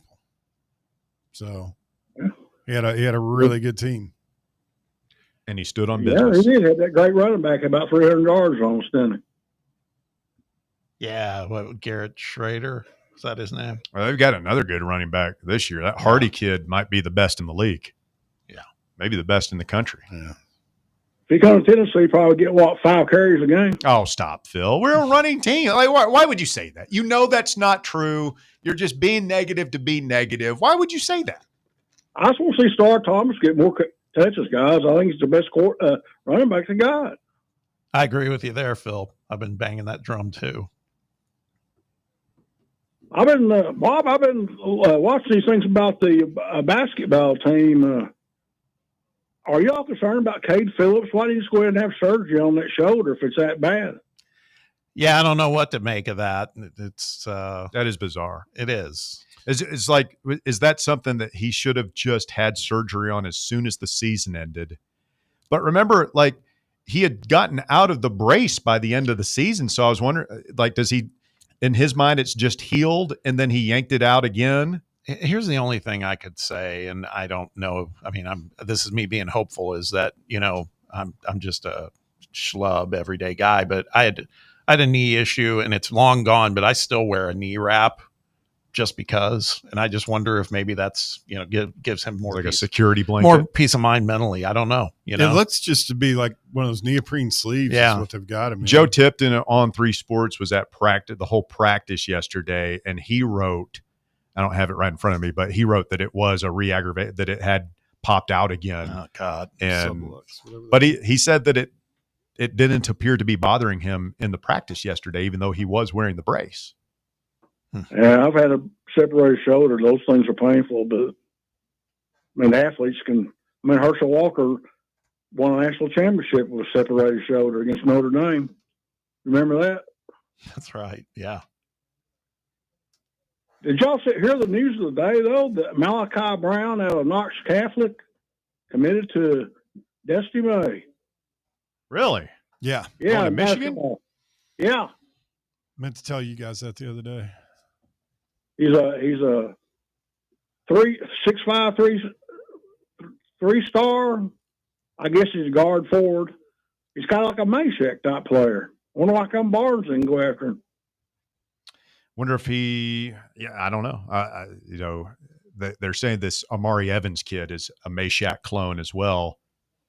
The same article Joe Barton was writing about, he had a little mini blurb on every player that he saw, and he said that Evans looks like a middle linebacker out there. So maybe they're thinking that they've already got one of those guys. Well, he's hurt too, isn't he? According to what I've been reading the practice reports over at the basketball. Yeah, I've heard it's just a minor injury. They're expecting him back pretty soon. Y'all not going to comment about Catholic turning out D1s and they don't work out too well, and Tennessee don't even recruit them. They go over there, they leave. I mean, it's obvious that Catholic just produces a softer player that's not prepared to succeed at the D1 level. So perhaps you're answering your own question about why Rick Barnes isn't choosing. That's irrelevant. You asked the question. You asked the question why. You asked the question why Catholic players aren't succeeding, and I gave you an answer. I'm sorry you didn't like it. He told you bye. Hung up. He can be mad. It's okay. You're allowed to be mad. I don't remember that kid. I went to the Webb Catholic game last season. One of them. That's wild. That's big though. Going to a Big Ten school. Huge. Coming up, We will chat with Adam Sparks of KnoxNews.com. Tennessee at Mississippi State. The countdown continues. We're back with more right after this. The Drive. Catch up with all things Fan Run by subscribing to our podcast feed. Like, rate, and download the show from the Fan Run app or wherever you get your podcasts. The Vols are headed to Starkville, and the Drive is headed back to the Casual Pint North Shore. Join Fan Run Radio for another Football Friday live broadcast of the Drive at the Casual Pint North Shore this Friday from 3 to 6. We'll have cold drinks, hot eats, and the best sports convo around as we get ready for the Vols in Mississippi State. It's the Drive, live this Friday at the Casual Pint North Shore, 2045 Thunderhead Road in the Blue Building next to Soccer Taco. Running a business, coaching a team, planning your next big event, you need more than just gear. You need SM Athletics and Logo Solutions. Custom uniforms, branded apparel, promotional products, done right, done fast, and built to show off your brand with pride. From local businesses to high schools to major universities, SM Athletics is trusted by winners. Get real service, get real quality, get noticed. SM Athletics and Logo Solutions, where your brand comes to life. Visit smathletics.com and let's build something great together. Got a problem tree looming over your home? Call ECR Total Landscapes. Whether it's trimming, removal, or storm cleanup, our certified pros get the job done safely and efficiently. We're licensed, insured, and ready 24/7 for emergency calls. Big or small, we cut them all. ECR Total Landscapes. Call now for a free estimate, 865-384-2012, and mention promo code FANRUN for free stump grinding on any tree removal now through the end of the year. Also, visit us at ecrtotallandscapes.com. Knoxville, get ready. The Big Sports Show is coming Saturday, November 8th at the World Exposition Hall. Meet your favorite sports stars, Hall of Famer Earl Campbell, baseball greats Wade Boggs, Dwight Gooden, and Jose Canseco, plus UT legends Shamiqua Holtzclaw, Carl Pickens, and many more. Autographs, photos, and memories you'll never forget all in one huge day. Tickets on sale. Get yours now at BigSportsShow.com. That's BigSportsShow.com. The Big Sports Show, Saturday, November 8th, Knoxville. Don't miss it. White Claw is taking hard seltzer to new heights with White Claw Surge. At 8% alcohol, White Claw Surge is a stronger wave of refreshment that doesn't compromise on taste. Available in 4 bold waves of flavor like ripe blackberry, citrusy blood orange, zesty natural lime, and tart cranberry. Check out your favorite retailer in-store and online for the White Claw Surge Variety 12-pack and 16-ounce single-serve cans. White Claw Surge. Please drink responsibly. Blackford Veterinary Surgery Referral specializes in surgeries not regularly performed by your pet's general veterinarian. They're currently accepting referrals from vets all across the country. With their newly renovated state-of-the-art surgery center and highly trained staff, clients can rely on professional and thorough care. If your vet says that your pet needs surgery or rehab, ask for a referral to Blackford Vet and let them get your best friend back on its feet. Located conveniently in West Knoxville. For more information, visit BlackfordVetSurgery.com. Good afternoon. Some rain showers out here is going to send you out early. They're still working this wreck in Loudoun County. One car went off into the grassy medium on 40 eastbound, just past Buttermilk Road. It's had traffic a little bit slow there in that section of Loudoun County, Lenoir City area on 40 eastbound near Buttermilk Road as we check it out live here. Building through downtown with more volume, 40 east and west there at 275. If your check engine light comes on, don't panic. Google search Knuckle Busters Amco Knoxville. Amco serving East Tennessee since 1962. I'm Commander Chuck with your on-time traffic.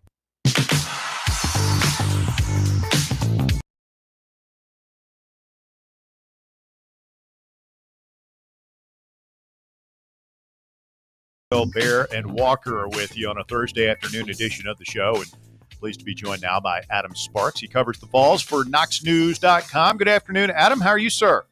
We're good. How you guys doing? Hey, man, we're ready for another big weekend of college football with the Vols taking their show on the road, and I know that's something that you've been studying this week. The narrative that Josh Heupel cannot win on the road. You've done the deep dive. What does the research show? Yeah, I got a little pushback from that from Tennessee fans that suffered through the South Carolina loss, the Florida loss, the Missouri loss, the Arkansas loss, and they said, I got a couple of responses that said, I don't care about your numbers, I have two eyes. So, It's just one of those things where you have a perception of a thing, and if you step back and you look at the context and you look at other teams, you realize what frustrates you the most is actually closer to the norm than you realize. Sort of the point of the piece was, yes, Tennessee has struggled on the road. Josh Heupel is 7-9 on the road in SEC games. That's actually, and I've gotten the story. I'm trying to remember. It's like fourth in the SEC in terms of top 25 wins on the road in the SEC. Only Kirby Smart has more. As a team, only Georgia and Alabama have more during Heupel's tenure. So it was sort of just a kind of a statistical deep dive to show Vol fans that, yeah, I understand why you're frustrated. You should be frustrated by some of the losses that Josh Heupel has had on the road, but other teams actually have more losses on the road. This is actually the norm. Josh Heupel's winning percentage on the road is 3 points higher than the rest of the SEC. So be mad, but just realize that these things actually happen just everywhere except for Georgia, really. I know what I see, Adam. That man can't win on the road. I watched every game. He can't win. Yeah, and I mean 7-9. That means he's losing more than he's winning. It's just, when I look back at it, some of it I was showing to a couple of the sports writer buddies of mine, and I said, yeah, look, I mean, top 25s on the road. Lane Kiffin in conference has 0 wins. He's been there a year longer than Heupel has. I say it in the story, or maybe in the video that accompanied it. It was like Oklahoma, Ole Miss, South Carolina, like 3 other schools. All those schools combined have fewer top 25 road wins than Josh Heupel does. He's got 3, and you say, well, he's only got 3. About half the SEC have 0 SEC road wins over top 25 teams since Heupel's been here. You just take for granted these things. When Heupel beat LSU, beat a ranked Kentucky team, I think it was his first year. When he got those wins, he said, well, that's good. I need more of that. That type of win is what most schools in the SEC have not had in the last 5 years. And that's just how it is. Hey, Adam, thanks for joining us. Staying somewhat on that topic, looking at this weekend coming up with Tennessee down in Starkville. This is a different Mississippi State team, by all accounts, doubled their win total already this season from last season. At the same time, I still think that this is a team that's got a lot of gaps. And so from your perspective, what do you think? What's like the poison pill for Tennessee? What is it that they could do that could end up heading us in a direction of what we were just talking about, where they don't perform as well on the road? This seems like a good opportunity for them, but I don't think Mississippi State's a pushover either. Well, I mean, Mississippi State is probably going to sell out against the run, against Tennessee's run. And if they do, now if they don't, you just run the ball. Mississippi State has been vulnerable to the run. But most teams they play, I'd say every team they play, has run the ball pretty well against them. So I think Jeff Lebby is going to tell his defense, we've got to stop the run first. And if they don't do that, then Tennessee needs to run for 250, 300 yards and just pull away in the game. But I suspect Mississippi State will try to stop the run. And when they do, that's going to open up seam routes. That's going to open up deep routes. That's going to open up things where, so far Joey Aguilar has hit those throws. I hate to keep bringing up like Nico, but I can even say Nico and even Joe Milton the last couple of years. Sometimes when they would play teams that would clog the run, those throws would get open and they would not hit them. If Joey Aguilar hits them, then this is a ball game. Tennessee's going to win. So they just have to run the ball well, which I think they will. And when they have opportunities, they have to seize them. They have so far. They just have to do it on the road now. Adam Sparks, KnoxNews.com, our guest here this afternoon. Adam, a lot of talk this week about the whiteout, about the cowbells. How significant do you think Mississippi State's home field advantage is in this one?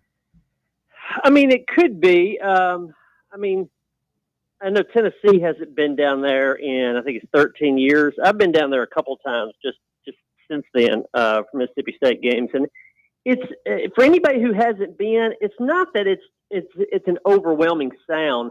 It's more of an annoyance. It's almost like a buzzing in your ear. I don't know how if it affects players in that way, but it's not. It's just not going to be an overwhelming sound. It's just going to be a constant annoyance, and so it will have some effect. I was kind of curious to hear what some of the players thought, and really curious is the word, because a lot of the players told me this week they kind of want to see what this experience is like, because it's almost like a novelty. They've heard about, they've seen these cowbells. They're used to going on the road and just having this roar that they can't talk over, and now it's just going to be this clanging of 60,000 people, and that's it's a unique experience. I'll say that. Well, for Tennessee, like, they do so much offensively with the hand signals, right? You got the three guys signaling in the play, but you do have Halsley and Heupel talking into Joey's ear, right? And like, is it? And that happens generally. I know they're supposed to stop ringing when the center is over the ball, which happens quickly. I don't know if they adhere to that rule, but it's like, how does that ringing affect Heupel's ability to communicate directly with his quarterback? Yeah, they are talking in the helmet. Tim Banks is talking into, I think, Jeremiah T-Lander or Arion Carter's helmet. So that certainly could affect things. Yeah, I've never really thought to notice whether or not they adhere to that rule or not, because you're not supposed to have an artificial noisemaker anyway. So, you're at that point, you're telling somebody that's driving 30 miles over the speed limit to obey traffic signs. I mean, they're already breaking the rules. It could have an effect, that's for sure. I think what's going to be important in this game is that Tennessee's probably going to start fast. They've started fast every game. Mississippi State is probably going to start fast. I mean, there's only a handful of teams that have scored in the first quarter like Tennessee. Mississippi State hasn't, but they're pretty close. They've dominated first quarters. So you're probably going to get a back and forth game here. If Tennessee can get settled and get comfortable amid that noise and put some points on the board, they've got to keep it up, because Mississippi State will probably have a lull. If you look at this last game with Northern Illinois, if you look at the Arizona State game, they've had these times where their numbers are good at the end of the game, but they have had these long lulls, these long stretches where they'll go like a quarter and nothing happening. When that occurs, Tennessee has to seize that moment and quiet the crowd and take them out of it. So, if you've got like a 14-14 game at the first quarter and Mississippi State goes through one of those lulls, Tennessee's got to put a couple more touchdowns on the board and have things at a comfortable margin at halftime. I think that's probably going to be the difference if Tennessee wins, is that they keep their foot on the gas when Mississippi State lets off. We got a lot of football left to play this season, of course, Adam, but I saw a piece you put in Knox News looking ahead to next season, and it's a topic that we've discussed a lot here, but I did want to get your take on it. It's about the quarterback in 2026. Presuming Joey moves on, and doesn't get an extra year of eligibility, but we have obviously reserves in Merklinger, McIntyre. You got Faison Brandon coming in, but there's the compelling argument, and we're seeing it happen at a lot of schools and we're experiencing it firsthand, of going and getting a guy who's a little more mature and has, logged some miles at other schools. Where do you net out on this, and what do you think would happen with, again, all this young talent still waiting in the wings? Well, I think going to one transfer portal window sort of changes the calculus a little bit, because everybody's got to sort of decide what they're doing in January, and you don't get a second try. We had the old transfer portal window where you had one in spring too. I think Josh Heupel definitely would go with the guys he had, go through spring practice, and then if he didn't feel good then, maybe he could do like they had to do with Joey Aguilar in desperation and go get somebody.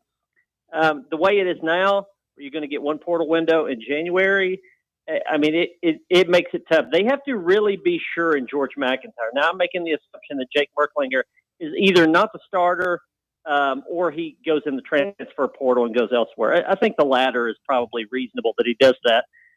But then you've got McIntyre, who's probably not going to play much this year, and you got Faison Brandon, comes in as a 5-star, but you can't depend on a 5-star true freshman playing. It makes it tough. I'm sure Josh Heupel, if you put some truth serum in him, he would say you may have as much of a chance or better to win if you go and get the best transfer quarterback out on the market.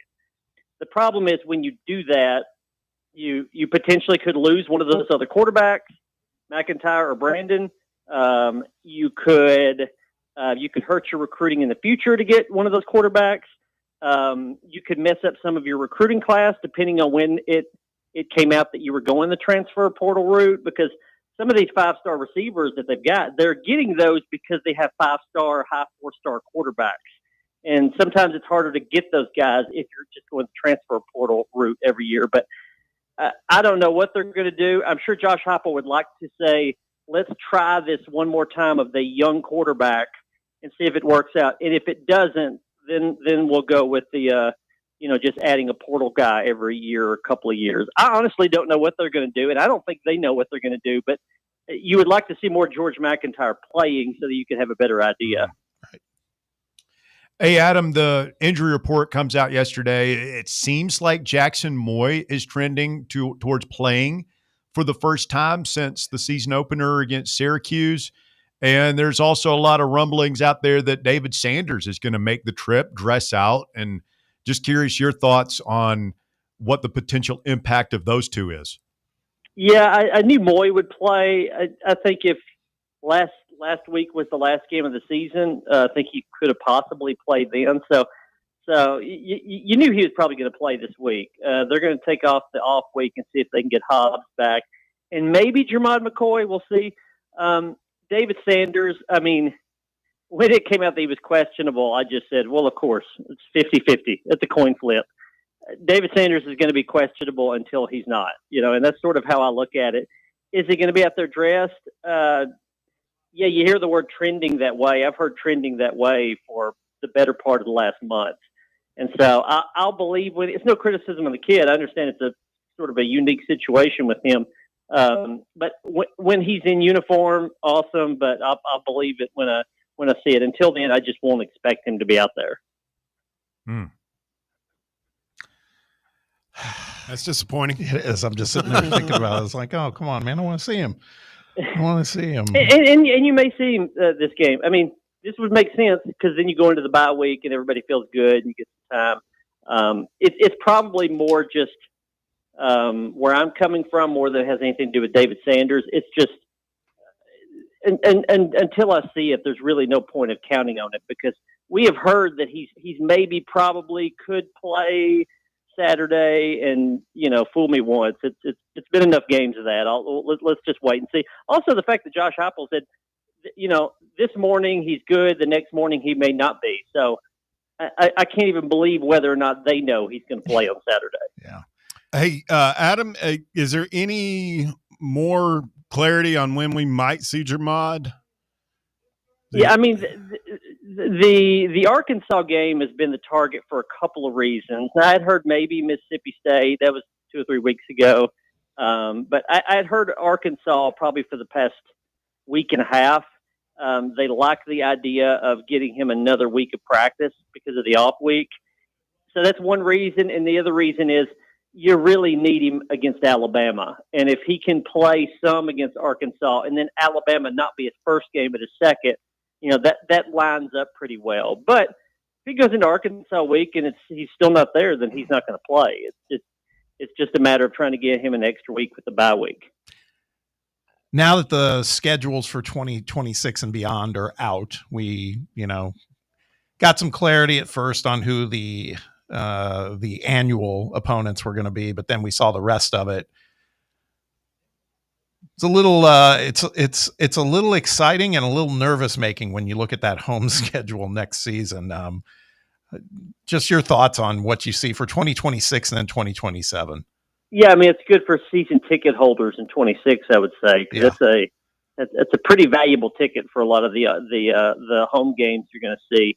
On the other hand, I mean we're now going to get into the era, maybe this season, but for sure next season, when a 9-3 SEC team feels pretty good about their chances of getting in the playoff. I Right. think we're going to see more of that with the Big Ten and the SEC. And I don't know how Tennessee fans will take that, because right now, when 10-2 seems to be the mark, if you lose one, you say, okay, that's your mulligan. You can only lose one more.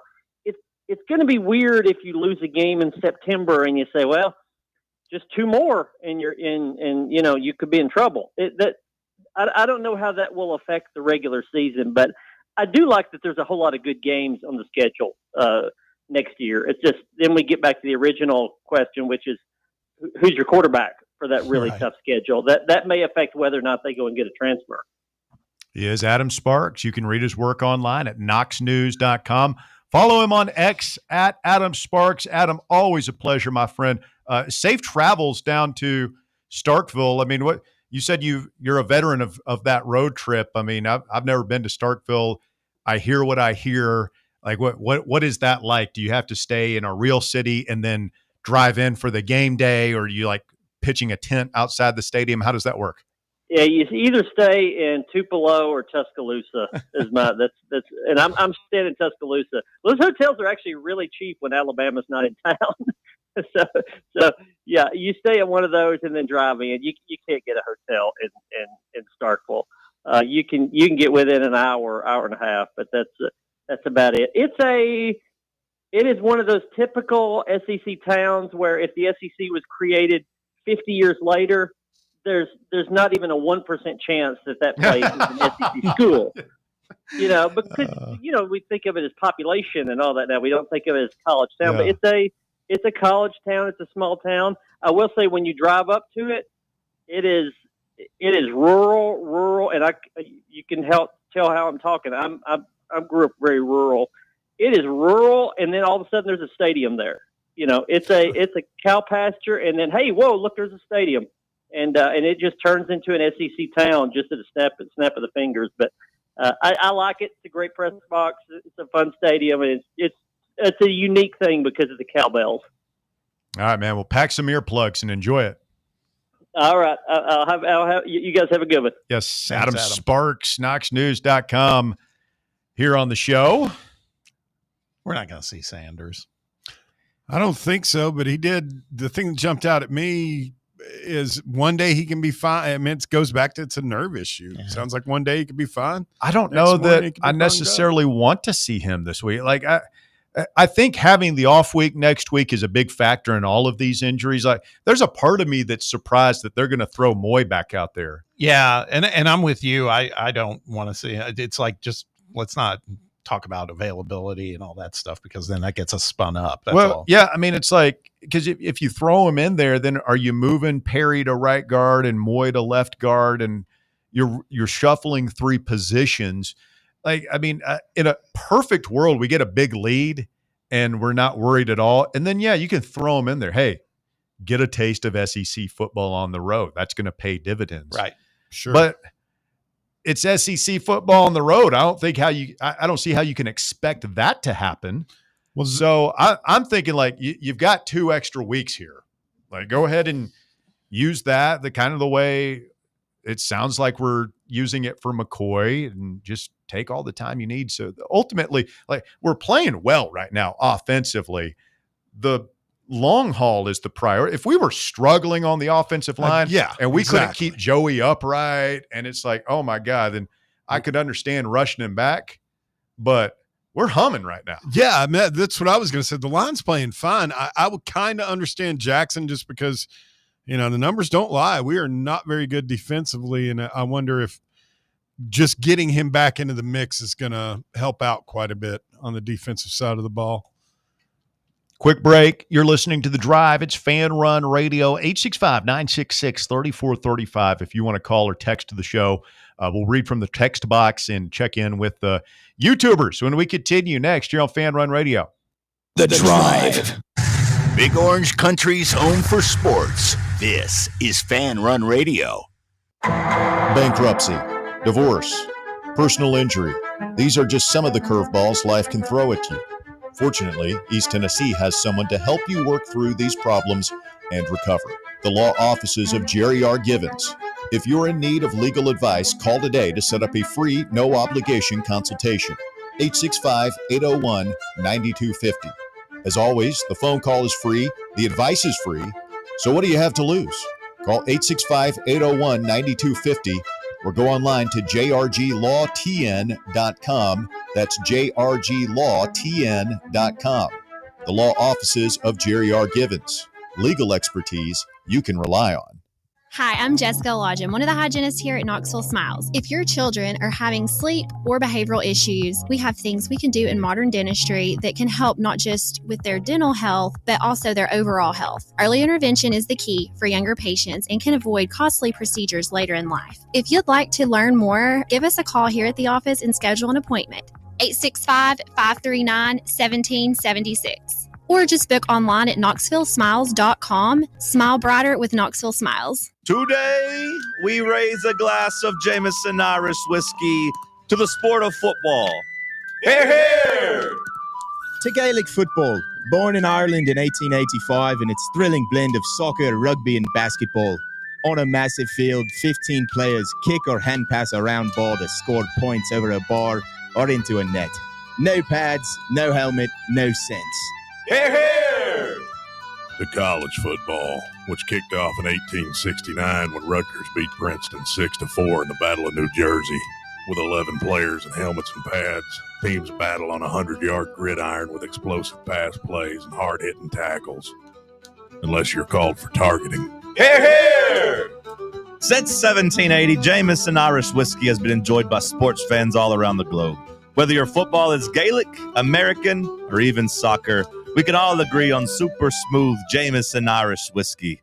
Hear, hear! Are you tired of waiting on interest rates to drop before you start saving money? I'm Chris Burleson with University Lending Group, and I've got a better way. With a traditional closed-end mortgage, most of your payment goes straight to interest, not your balance. But with my Smart Loan, every deposit you make cuts your principal immediately and reduces interest in real time. On average, my clients pay off their mortgage in just 7 years. Call me today at 865-388-7634 or visit smartloantn.com and let's turn your income into financial freedom. NMLS number 332941. With over 60 years of experience in the industry, Merritt Garage Doors has a wealth of expertise in commercial overhead doors in the East Tennessee area. Merritt offers a wide range of door styles like sectionals, rolling steel, high-speed, and sheet doors. They also supply and install a wide range of dock equipment. If your business is in need of overhead doors, no matter the type, look no further than Merritt Garage Door, Knoxville's best and most trusted overhead door company. Contact them anytime for a free estimate at 865-933-5319 or online at merrittgaragedoor.com. Tired of waiting for the weekend or good weather to play around? From casual to committed, Back 9 Golf has got you covered. Open to the public and offering flexible membership opportunities, they offer 24/7 access to 5 different simulators, providing cutting-edge technology, instant swing feedback, fun mini games, and a wide variety of courses to choose from. Perfect for that solo round you want after work, or swing by with food and drinks for an afternoon with friends and family. No stressful tee times, no rain delays. It's Back 9 Golf your way. Book your tee time now at theback9golf.com. Good afternoon. Building pretty good now through downtown Knoxville. 40 West is 17th Street.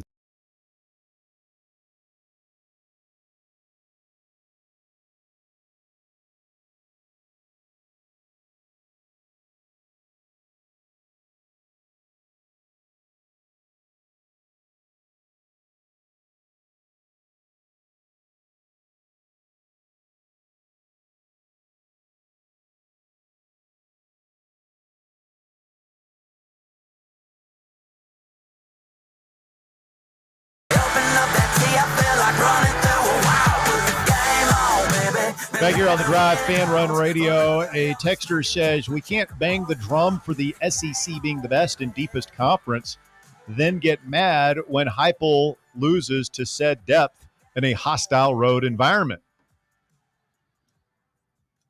Sure we can. We want to be the best team in the biggest and deepest conference, and we don't want to lose to the likes of Mississippi State and Arkansas on the road. Poverty programs. Got one on the live chat saying that all that Mississippi State beating Arizona State proved is that the bottom of the SEC can win the Big 12. Ooh, Walker, sorry. Mm-hmm. Yeah, SEC teams should be getting almost 300 yards put on them on the ground. That's right. Yeah, Arizona State should have won that game. Yeah, ASU ran for nearly stupid. 300 yards on them Vols by 50. Don't get me wound up. I can't keep talking. I want to go back down that road. Another person, Nick says, just joining in. Anyone see the Kiffin doc? I did not watch that. I was watching a lot of baseball last night, but it's definitely on my to watch list. Bob, you've already seen it. Did they? I liked it. I heard some scuttlebutt that they made it look like we were throwing things because we were mad at Kiffin and not the piss poor officiating. I think it played a factor. Yeah. I mean, I think that's. I didn't take it that way. I mean, of course, we might be too close to it, but I mean, Tennessee fans are nothing if not aggrieved. We have a long given memory. point. Yes. Speaking of Lane Kiffin, interesting story going around this afternoon on the internet. Apparently, Ryan McGee, who is a part of the Kiffin documentary and ESPN personality, was on the Saturday Down South podcast and was talking about Kiffin and said the following quote: "I was last year in the 2024 season. We did Marty and McGee and SEC Nation in Gainesville week 1 and 3, and week 3 we had to go to this mandatory dinner at Scott Strickland's house, the AD down at Florida." And all those boosters were saying, we'll have Kiffin here by the end of October. Obviously, Billy Napier saved his job, but now it's happening again, and Kiffin's name is coming up for a lot of jobs. And you're right. I think the list is extremely short of places that Kiffin would leave Ole Miss for. But I don't know. There's a lot of places Kiffin would go to. So the fans are mad right now. They're super mad at Scott Strickland because it feels like they could have had Kiffin last year. And this would be Kiffin's first year in Gainesville, but they've punted and basically wasted a year. They don't have the money to pay the buyout. Here's my thing is Scott Strickland can't make the hire. He's hired twice. How have they not fired him? Like, that's got to be the first step, right? Is you got to get rid of them and then establish whatever your protocol is going to be. Who's going to be make the next hire? Because if your thing is, well, we're not going to do it all at once. We're just going to let the boosters make the hire independent of Scott Strickland, and then Scott Strickland is going to rubber stamp whatever our wealthiest donors decide. That doesn't seem like a healthy way to run an athletics department either. No, it's not. It does feel like that should be a package deal when Billy goes, Strickland should go too. But then, at that point, the boosters just make the hire. Yeah. Which one? The head coach of the AD. What? We kind of went to this. If you're going to fire Strickland, you're going to hire his replacement and then go looking for a football coach, right? It did kind of work for us. I mean, we go figure after all the coaching searches that we ran, quote unquote, the right way with the athletics director running the hiring process. The one time we finally got it right was when we were just throwing stuff against the wall rapidly. Yeah. And Danny White, despite what he says publicly, was rejected by at least 2 or 3 of his first choices before he gave the job to the guy that he knew would take it. Yeah. Just sure glad it's not us. I still, after watching that show, though, I do think that it is going to be a very difficult decision if Kiffin has really kind of changed his whole mindset, which is what they infer in this show. If that happens, then I don't know. He may stay put. He seems pretty content at the moment. You could make a 16-team playoff at Ole Miss all day long, I would think. Absolutely. Absolutely. But do they get to a point where it's, we're tired of just being there. We want to win it. This league is crazy, man. And you think, oh, no, the crazies are just at Alabama and Florida and Tennessee. No, they're at Ole Miss and Mississippi State, too. Yeah, but they haven't had a taste yet. You know what I mean? It's like they need to get into the play. It's like one step at a time. He's got to get them to the playoffs first before they can, start getting hungry for something bigger. Let's get Ashley Schaefer, Vol fan, in here. ASVF, you're on the drive. It's Fan Run Radio. Go ahead. Guys, you hear Bob falling for this propaganda puff piece, Lane Kiffin's changed. He's a godly family man now. Yeah. Bob, what the heck, man? Did you watch it? I did watch it. It's a propaganda piece, man. You might be right. I don't know. He seemed pretty humbled to me, but who knows? They're interviewing Layla and his kids, and they're talking about how he's spending so much more time with him now. Like, come on, get out of here. He does yoga, ASVF. Every day. Yeah. Every day. He's a Every godly day. Christian man who does hot yoga now, and he's changed. Okay, sure. Real quick, Ashley, I do think that they did interview they had some Layla sound bites early, but they didn't interview current day Layla, who That's true. That is true. I found interesting. Who's he dating now? I don't know. Younger girl? Some co-ed at Ole Miss. Yeah. One of his daughter's friends? Probably. Surely not. Surely not. Maybe Weeks can hook him up. And that's why he's doing the yoga every day and keeping thin and trim and everything else. He's hanging out at the yoga classes? Well, no, I'm saying he's just taking care of himself. So, he can. Guys, what's been the two most frustrating things of the Heupel era? It's definitely the road performances and the injury updates, is it not? No. Double whammy this weekend. We got half our team questionable, and we got people worried about Ole Miss, Davis Wade Stadium. Guys, come on, not Ole Miss, Mississippi State. We're not worried about Mississippi State. If this team is half as good as we think it is, this game is not going to be that close.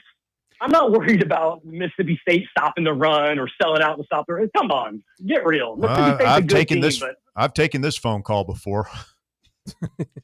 Come on. No, I'm saying that if we lose Mississippi State, burn it down. The season's over. I've taken this phone call before. We just usually replace the words Mississippi State with Arkansas or South Carolina. Ashley Schaefer, I want to take it a step further. What you said, I agree with you about the road losses, and you said about the injury updates. I would package it into something bigger, and that is, the lack of anything tangible in terms of information that we get from our coach. And I love Josh, it's like the KGB over there. Yeah, that's what I was getting ready to say, man. If he wasn't running a major college football program, I would say put Heupel in charge of the biggest secrets we have, that stuff that people cannot know. Yeah. Like the aliens. It's incredible that he even does keep it packed down so tightly. I mean, you know how many people are part of that program and how many kids are involved? Like, the fact that nothing leaks is insane to me. I mean, especially, when it's compared to some of the past regimes where we literally knew what was going on almost in real time. Which is probably a good thing, because it says to me that it's a disciplined, buttoned up operation over there. Yeah, you're right. I think that's right. I just, there's a lot of corporations that operate the way he operates. So thank you, ASVF. Hour number 3 of The Drive coming up on many of these Fan Run affiliates. Stay with us. The Drive continues next. The Drive. The voluntary reaction. This football season, tune into Big Orange Country's post-game radio free-for-all, The Voluntary Reaction, presented by the Griffin Law Firm. We'll be live on the Fan Run Radio app as soon as every UT game is over, taking your calls and breaking down the game to levels that can only be described as beyond scientific. So tune in and drink with us from the keg of glory, or drown in the pool of despair. The Voluntary Reaction on Fan Run Radio. The Voluntary Reaction. Raw, unfiltered, real. Dick's House of Sport at Westtown Mall is a destination devoted to sport, and it's your destination for exclusive events and experiences. Come visit a store like no other. Check out our 40-foot rock wall, golf performance center, hit tracks batting cage, and outdoor turf field. You can now rent our space for private events and birthday parties. Learn more about our events and exclusive product launches on Facebook and Instagram at Dick's House of Sport KNX. Dick's House of Sport, proud partner of Tennessee Athletics. Hi, I'm Bo Cregner with the Cregner Group at Realty Executives. You know, the real estate market, like all other markets impacted by the economy, is changing all the time. And it's never been more important to be personally represented by a trusted real estate specialist. I can't emphasize enough how important it is when selling or buying to be individually represented. Call me today for a free consultation. My number is 865-742-1035, and my website is boknowshouses.com. Citizens National Bank. We believe a good game plan is essential for success. With a CNB Plus Perks checking account, you'll save money with cell phone protection, roadside assistance, identity theft protection, and more. Banking at CNB has its perks. Find out more at cnbtn.com. Citizens National Bank. Banking never felt so good. Member FDIC. At Knoxville Insurance Group, they understand the challenges many consumers face when searching for insurance coverage. That's why whether it's for you, your family, or your business, they create a coverage plan specifically for your unique needs. Knoxville Insurance Group is an independent firm, which means they aren't beholden to just one insurance company. They search multiple companies, acting as your negotiator to find you the best possible policy and price.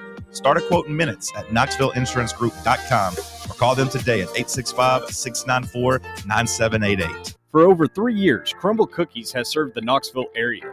From Clinton Highway to Parkside Drive, even our friends out in Maryville have reached you, our fans, with the best cookies in the game. This fall, Crumble is gearing up for yet another fantastic season. Whether you're tailgating or looking for a pick-me-up after getting the kids from school, Crumble has you covered. Download the Crumble app to check out this week's rewards and features. And stop on by. Tell them Fan Run sent you, but don't miss the cookies. You're listening to FM 105.7 and AM 1340, WKGN Knoxville, and W289CU Knoxville, Fan Run Radio. The number one problem we see at our clinic is delaying treatment. ED can get worse. Book your appointment right now. Call 865-544-8220. Prefer privacy? Book online in under 30 seconds at menspronknoxville.com. At our clinics, men's sexual health is the whole job. Look, I'm a normal guy too. I hate going to the doctor, but we've helped so many guys in here just like you. Even if pills have failed, our medical team is going to take the time to talk you through it. Same day in-house lab, and the treatments, well, they could change your life. Your local medical team has your back. ED, performance, Peyronie's, size and shape modeling. We tailor what works for you. I'll get to the point. Can you imagine epic performance and epic sex? Yeah, I said it. A stronger you is closer than you think. We're available right now. Call 865-544-8220 or book in 30 seconds or less at menspronknoxville.com. Men's Pro Knoxville, making it happen.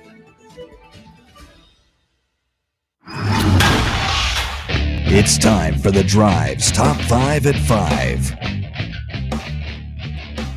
Quitting time on your Thursday, 5 o'clock here on Fan Run Radio, and time for the Top 5 at 5. It's brought to you by the Casual Pint North Shore, where we will be this time tomorrow, Bob. It'll be 5 o'clock, and we will be able to hoist our first third garage beer of the day.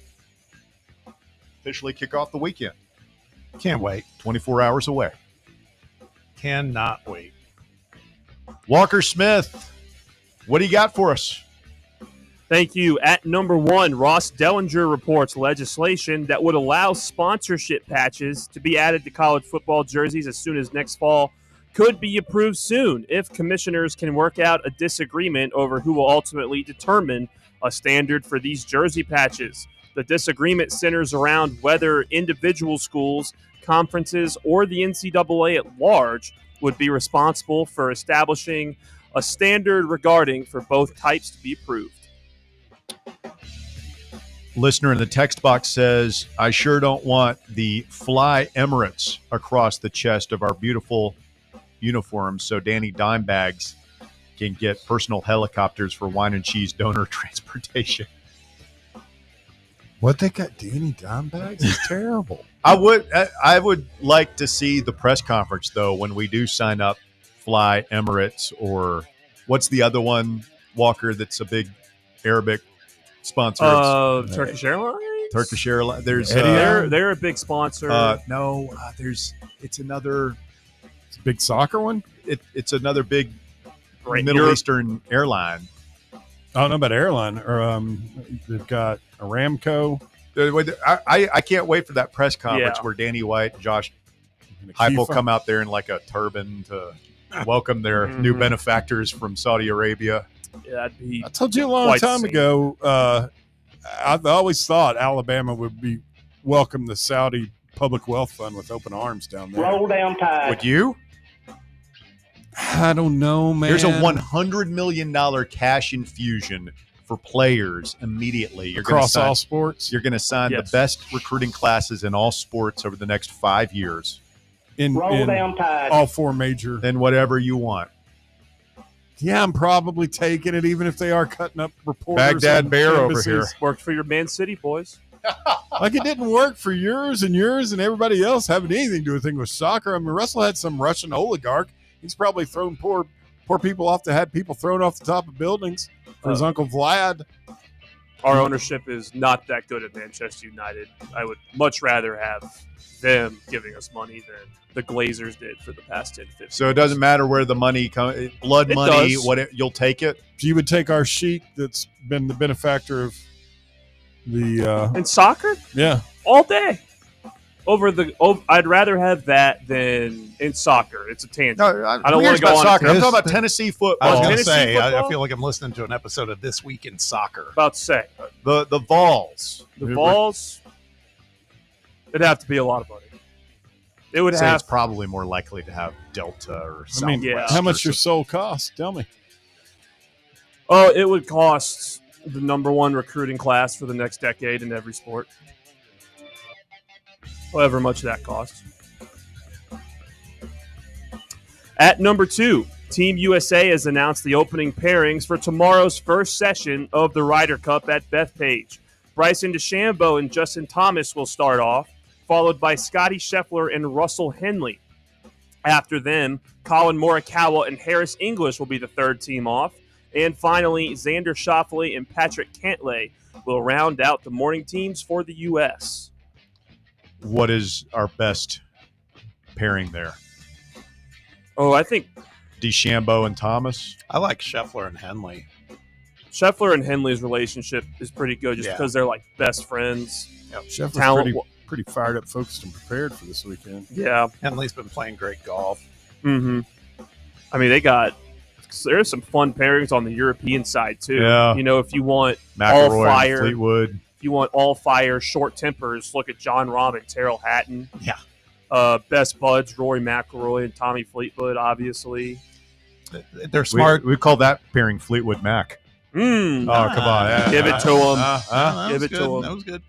They were smart making Schauffele and Cantlay the last match. That is true. 'Cause, Cantlay's a little Xander Schauffele. That might delay the start of the second session, though. might start. Yeah, I was going to say that might. Are there any of the American players you have a hard time rooting for?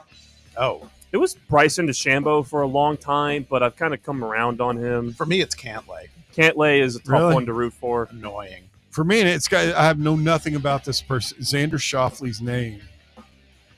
He's a good dude. DeChambeau and Koepka, for me, were the... You didn't like Brooks? Nah, I don't like either. I like Matt Zalatoris. I don't think he's on the team, though. Is You he? Will Zalatoris? Will. Must love him. I liked him in that movie. Koepka likes to strut. He and Dustin Johnson and Rory, I love the walk. Can't wait to get up and watch some golf in the morning with my It's coffee. going to be good. Oh, yeah. At number 3, Netflix will have the exclusive rights to the Yankees-Giants game in San Francisco on March 25th, which will be a standalone primetime game to begin the 2026 MLB season. Netflix and MLB have also agreed to a 3-year deal starting in 26 that will give them the rights to the Home Run Derby, which has long been broadcast on ESPN, along with some special event regular season games. It's just another step.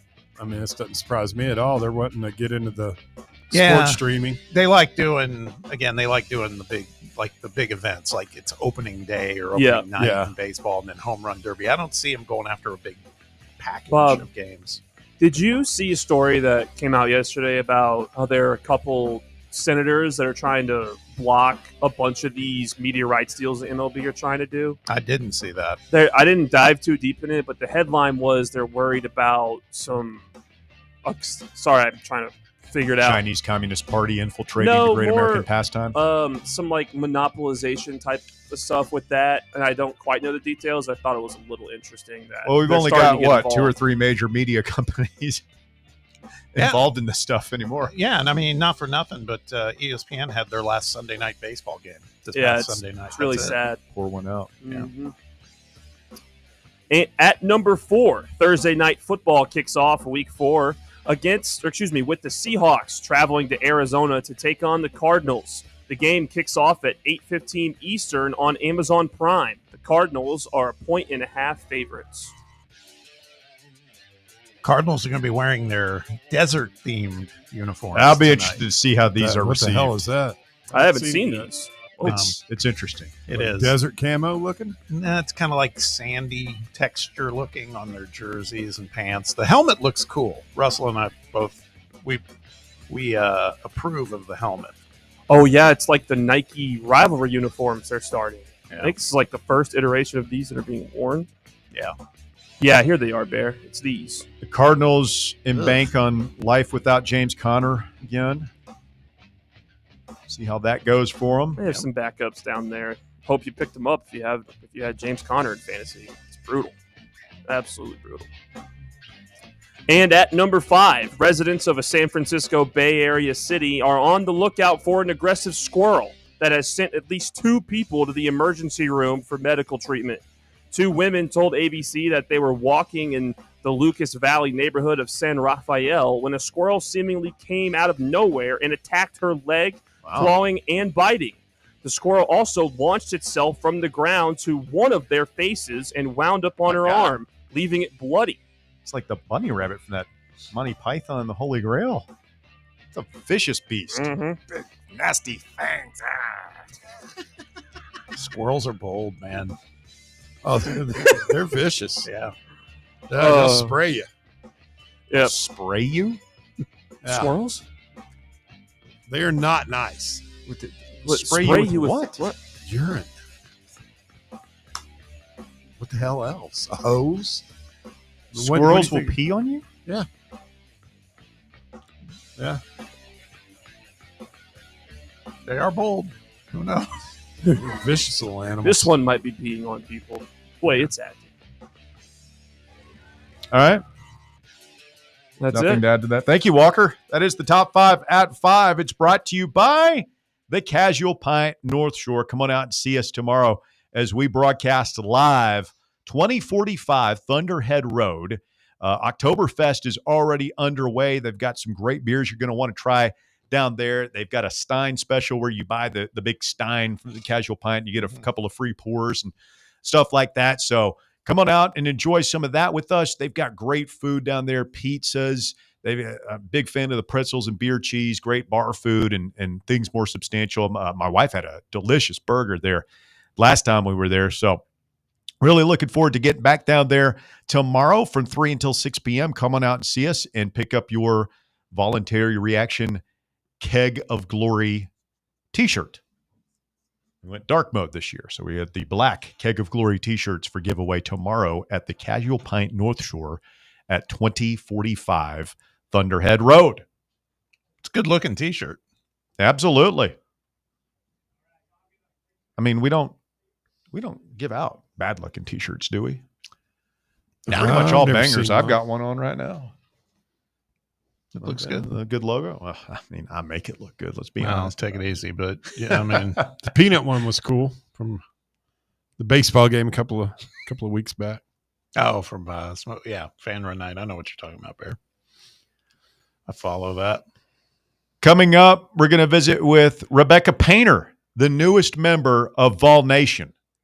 Some of you may have seen her viral TikToks where she reached into the college football sorting hat and drew Tennessee. She had a bunch of schools in there. She picked one at random, and she says she is going all in on Tennessee. So we're going to ask her a couple of questions about what it's like to have been a Vol fan for about, 48, 72 hours, something like that now. And I guess as experts, we'll allow her the opportunity to ask us, like, what she needs to be aware of as she ventures into this new era of her life. What do you guys think we should warn? What would you warn her to stay away? Like the fringe? Well, she's already made a big mistake in engaging with Vol Twitter. Yeah. I mean, the young girl, can you imagine like some of the creepy DMs and stuff that she's gotten already from the less socialized, civilized among our fans? I mean, it's not just, they just go so hard all the time. But other than that, I don't know. I don't have any real things. Have fun with it. Enjoy it. Try and come down for a game sometime. Listen to Fan Run Radio, and that's really all there is to it. Get Vols up. I'm curious because she said in the video, I watched the video, that she was hoping that she drew Tennessee. Yeah. I wonder if it's, the love of the most beautiful color on the planet, Pantone 151, or what it was.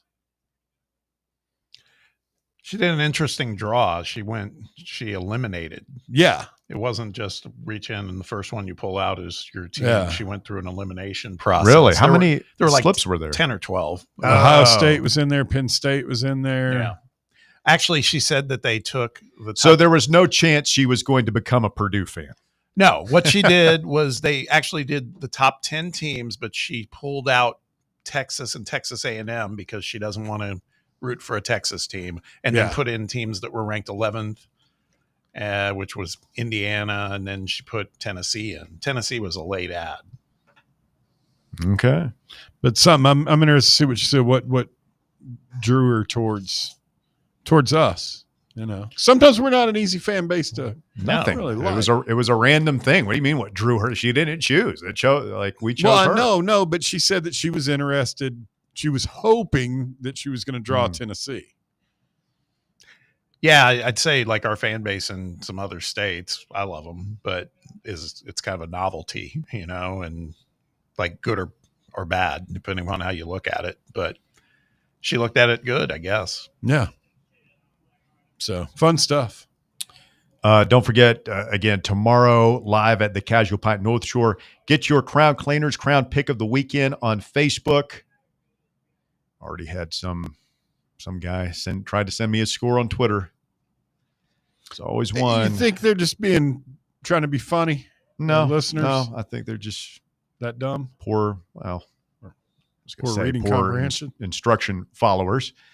So be sure to get your score in before kickoff. And then, of course, listener watch party at Barley's on Saturday. Big weekend here at Fan Run.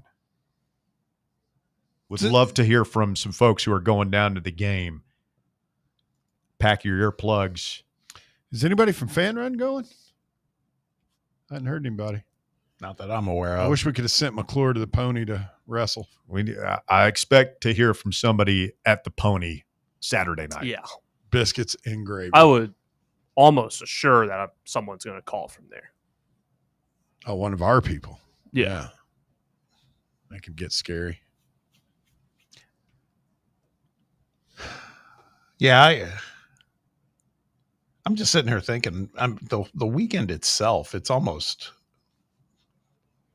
we're playing. That's obviously a big deal, but this might be one of the two best weekends in college football of the whole regular season. It's just a great. They should all be like this. Yeah, I think starting next year, a lot of them will be.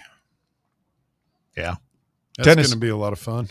Tennessee baseball holding its first scrimmage of fall practice as we speak over at Lindsey Nelson Stadium. I saw a picture that Mike Wilson from the Sentinel posted online. The stadium really starting to come into shape now. I mean, They basically have the entire steel frame of what's going to be the press box, going all the way around. It is up now. It's not finished, but the frame is there now. So the Death Star is nearing completion. Should be quite operational it's really starting to come into. It looks beautiful, man. That's awesome. Yeah. Really excited about baseball this year. We're going to have a monster team, monster basketball team, and we'll see what this football team is made of. Huge opportunity to, like I said, go into somebody's kitchen, make a sandwich, and throw the cheese wrapper on the floor this weekend. It's true. Would love to see us just go in there and bomb them. I think we can do it. I don't know if I'm going to predict it, but I think that we might be able to go and just overwhelm them. How are the vibes going to be if we go in and just do that? Come voluntary reaction time. I mean, it's a hell of a way to go into the off week. Yep. People be fired up. And then you've got Arkansas in a big revenge game. You take some medicine for them. And then you know what's after that. Bama. It'll be set things up. Let's get this thing done Saturday. Quick timeout. You're listening to The Drive on Fan Run Radio. And we are back. The newest member of Vol Nation, Rebecca, set to join us when we continue right after this. The Drive. 105.7 FM, 1340 AM. Online at fanrunradio.com and streaming on the free Fan Run Radio app. This is Fan Run Radio, Knoxville. What kind of day is it? It's a White Claw day. Light and refreshing tasting, uniquely cold way filtered. There's an iconic flavor for everyone. Come on, grab a pack. White Claw. Grab life by the claw. Please drink responsibly. Hard seltzer with flavor. White Claw Seltzer Works, Chicago, Illinois. Is that old tree in your yard starting to lean a little too much? Branches hanging over your roof? Don't wait until it's too late. Call ECR Total Landscapes today. At ECR Total Landscapes, we specialize in safe, professional tree removal, trimming, and storm damage cleanup. So if you've got trees that need to go, now is the time to give us a call. Plus, we're offering free stump grinding now through the end of the year when you use or mention promo code FANRUN. That's right, free stump grinding for Fan Run Radio listeners. At ECR Total Landscapes, we live up to our name by offering total landscape services. In addition to tree cutting, we also offer a wide range of landscape installation services and custom monthly maintenance packages that create stunning outdoor spaces tailored to your vision. Give us a call today to schedule a free estimate at 865-384-2012 or just visit us online at ecrtotallandscapes.com. It's time for the North Knox Siding and Windows High School Football Player of the Week. Brought to you by North Knox Siding and Windows. Call 865-689-0505 or visit them online at northknoxsidingandwindows.com. This week's North Knox Siding and Windows High School Football Player of the Week is Halls High School's Dom Culp. The senior linebacker led the Red Devils to their first win of the season last week, 38-24 over William Blunt. Culp finished with 13 total tackles, including a sack, and also had one interception as Halls improved to 1-3 on the season. Halls High School's Dom Culp, this week's North Knox Siding and Windows High School Football Player of the Week. North Knox Siding and Windows, locally owned and operated. They can handle all your siding, window, gutter, and roofing needs. Call 865-689-0505 for a free estimate or go online to northknoxsidingandwindows.com. Vol fans, reimagine your home at Broadway Carpets and Flooring for any remodeling or building needs. With a variety of carpets, rugs, hardwood, vinyl, and stone, Broadway has all the flooring and installation options you're looking for, including pet-resistant products like Pet Perfect Carpet from Shaw Floors. Visit their showroom in downtown Knoxville or the location in West Knoxville located on Kingston Pike near Pellissippi Parkway today. Ready to launch your career? Axle Logistics is a leading third-party logistics company where excellence is an energy. With an award-winning culture, Axle proves that positive outcomes come from a positive environment and a work hard, play hard mentality. At Axle, the drive for success is infectious. And with an uncapped commission structure, hard work isn't just noticed, it's rewarded. For those with big goals and even bigger dreams, Axle Logistics is the place to start your career. Friday Night Lights are back, and that means so is the SM Athletics Friday Night Scoreboard Show. Join me, Tim Hill, a.k.a. Vols Tim 85, and my crew every Friday night starting at 9:30 p.m. Live action, live calls, and all of the biggest talking points in East Tennessee high school football. It's the Friday Night Scoreboard Show presented by SM Athletics right here on Fan Run Radio, 1340 a.m., the free Fan Run app, and streaming live.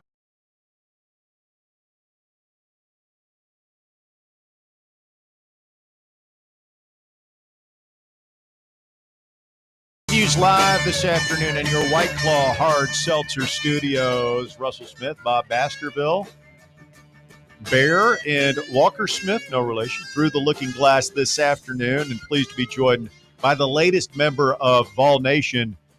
Let's give a big orange welcome to Rebecca Painter this afternoon on the show. Hello, Rebecca. How are you? I'm good. How are you? Hey, we're doing really well. Thanks for jumping on with us. We all saw your videos this week. Thought, you know what? we ought to get her on the show, find out more about this. Kind of cool. Why don't you tell everybody where you are, where you're from, and what you were thinking as far as just like getting into college football in the first place, and how you decided about the process that led you to become the newest Tennessee fan. Yeah, for sure. I'm from Texas. I was born and raised in North Dallas. And one of my best friends is really into college football, and she was telling me about one of her teams. I can't remember who it was. And I was like, wow, that actually looks so fun. Like, I want to pick a college football team. But the idea of picking a team just for myself was a little bit overwhelming. So I was like, maybe I'll just like draw names from a hat. And I had seen a TikTok of a girl doing it for NFL teams. So I was like, oh, I'll just do that for football teams. So I had ChatGPT make me a list of the top 10 college football teams, except it added A&M and Texas in there. And I did not want to root for a Texas team. Why? So I took them. I just didn't want to get involved in the rivalries growing up in all of them. But that's the best part of it, Rebecca. Having a real deep hatred of your neighbor in your heart. I mean, that's what makes this so much fun. I know, but it's all of my friends and there's so much tension. So, I don't know. And I just didn't want a Texas team. Anyway, so I put in Tennessee and Indiana in place of A&M and Texas. And then I ended up drawing Tennessee as my college football team to root for the rest of my life. And I'm so excited to be here. Now, Rebecca, I saw on your thread or your timeline on X, you said here that you told your dad I was a new VFL, and he said they're orange. You could have been a Gator at least. So what's up with that? Does that mean your dad's got some Florida ties? Yes, he went to, I do not remember the name of the school that the Gators are. To be honest, I get them confused. But he went to that school, so I guess he's technically a Gator. But he was a little computer engineering nerd, so he didn't really care about football. So I don't know that I've ever watched a Gators game with my dad at all. When I found out that the Gators and the Vols were rivals, I was like, well, I have to tell my dad now. And that was his reaction. There's no love for the Gators, with all due respect to your dad. That's in these what parts. I'm learning. Yeah. But we love my dad, so yeah, just him. Talking with Rebecca Painter this afternoon on the show. So, Rebecca, you said that this is for the rest of your life. It really for the rest of your life? Because I feel like sometimes young people say, I'm going to do this for the rest of my life, and then like 5 years, they get into something else. This is a pretty big commitment that you're making. I mean, there's a lot of us here that, you know, we were born into this, have been doing it since we were kids and everything. Are you prepared to love the Vols through good times and bad? Because the bad times can happen, and that is the true test of a fan. I know. I feel like I am prepared. I feel like this is something I've been wanting, some team to like be a diehard fan for. So I feel prepared, and I feel confident in my ability to stay through thick and thin, but I guess only time will tell. But I feel prepared, and I'm ready to make the commitment. Well, let's just I don't want to put you on the spot, but I mean, so you're probably doing a crash course, right? You understand Yes. There's a pretty big game this weekend, right? Yes. Are you going to watch? I'm planning on it. Okay. It's at 3:15. Mhm. I have to figure out how to watch it, but I'm planning on watching it. Okay. So are you planning on, I mean, I think the biggest thing would be to come to a game sometime. You Yes. got to come up to Knoxville. I would love nothing more. I don't think it's going to happen for me this season, but seeing all the videos of it and just like how supportive everybody has been, I'm so excited about the potential, but I don't think it's going to happen this season. But we'll see. It's a You long never trip. know. It's a long trip from Dallas to Knoxville. I've Yeah. driven that many times. You got family down there. It's a long Oh, haul. yeah. Yeah, it definitely is. Well, who knows though? We may end up never say never if we end up in the Cotton Bowl. Yeah. Ooh, Maybe the Vols come to you. that would be phenomenal. Now, when do we play? Is it 2 years before we're at Texas? It'd be 3 years. 2029. We'll definitely be I in thought it Austin was in next 3. year. Texas comes here next year, and then Okay. Tennessee will go to A&M in 2028, right, Bob? Yeah, I think there are 27 No, it'd be Is it next year we go down there? for for A&M. Yeah. It is 2026. I'm sorry, I had it mixed up. All right. Well, they'll be there next year. Rebecca, you talk about all the support and everything that you've seen online. And I hinted at this earlier when you get into the rivalries. And here's the thing: that this is sometimes a lot for our female fans to deal with, but there is a dark side to all this. And when you talk about the rivalries, and I say hate. It's sports hate, which is a different thing.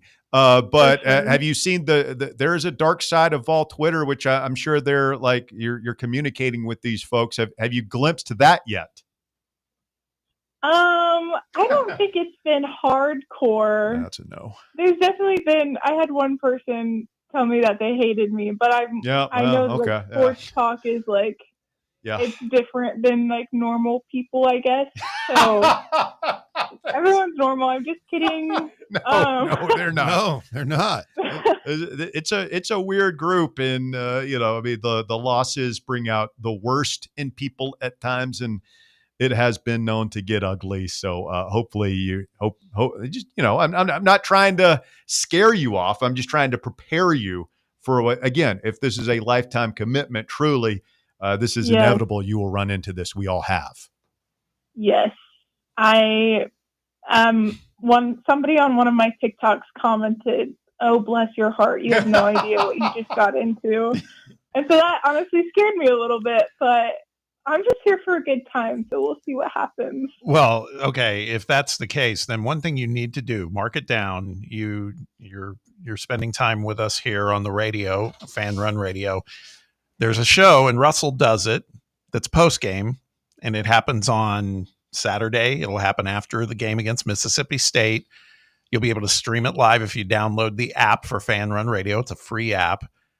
You will get a full flavor at that point of the Tennessee fan base, because it's not on the radio airwaves. It's streamed live, and you'll start to. Jeez, Bob, do you think she's ready for voluntary I was reaction? going to jump into the deep end. She's dipping her toe into the pool. You're telling her to dive in the deep end. No, that's a cesspool. I mean, VR gets wild, man. Post game show is wild, Rebecca. Well, that's what it is. But that's what it is. Why would you hold back and wait?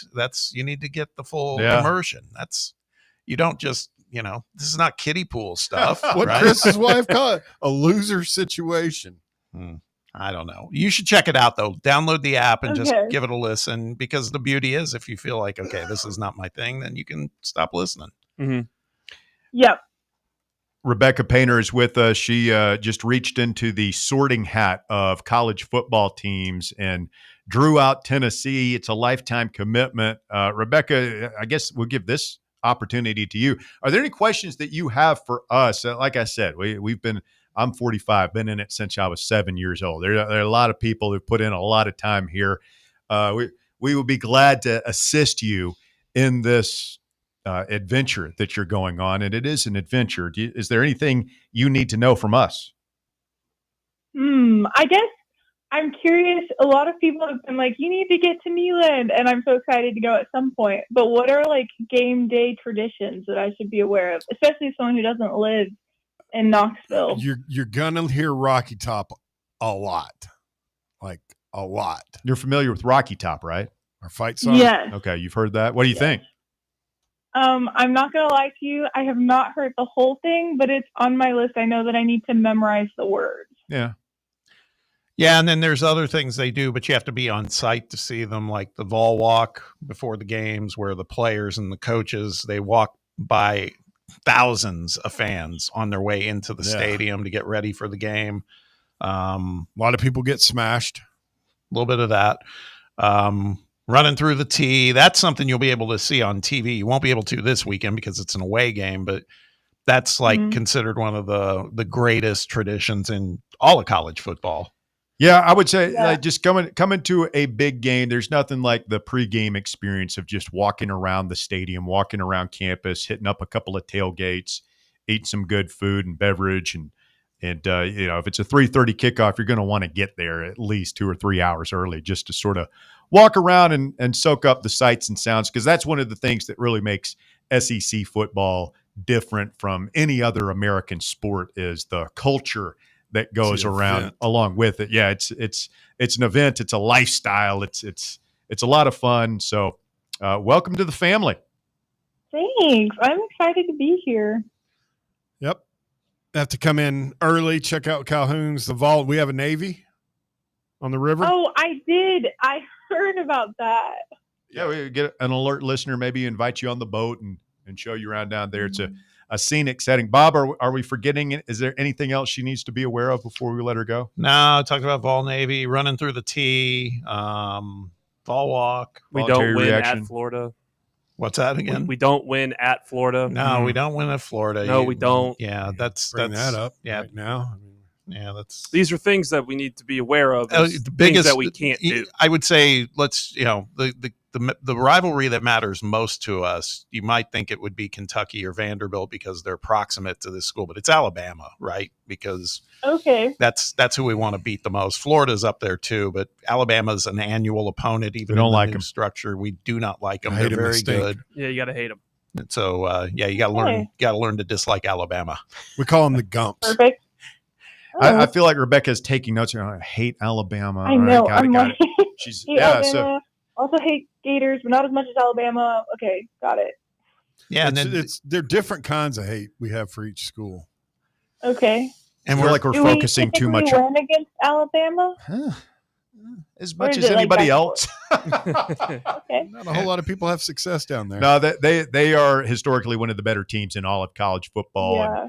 And have beaten us certainly more than we've beaten them. But Tennessee has won 2 of the last 4. We've beaten them in Knoxville both the last times we played them. Were huge wins where Tennessee fans rushed the field and everything. And we think that Tennessee has an excellent opportunity to win in Alabama for the first time in about 20 years this year, because it looks like we're having a good season. We'll know more about Alabama after they play Georgia this weekend, but it looks like maybe they're starting to cool off a little bit. So we're also we're very enamored with our quarterback, Joey Aguilar. There's a long story that we won't bog you down with about why he's important to us.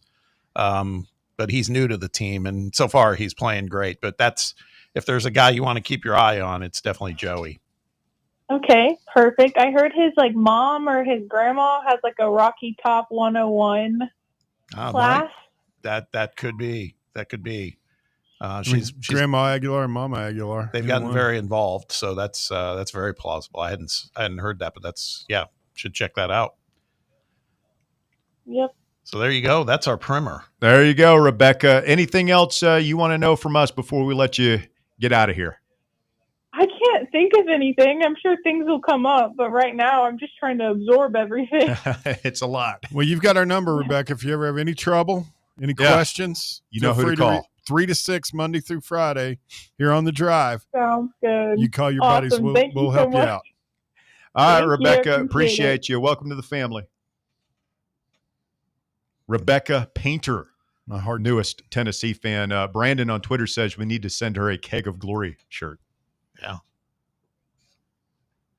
I mean, there have been people who have had the voluntary reaction. That's it's only for the mature thrill seeker. Well, yeah, I mean, that's kind of like you decide that you might maybe want to experiment with drugs, and you don't start with marijuana. You just immediately go to China white heroin.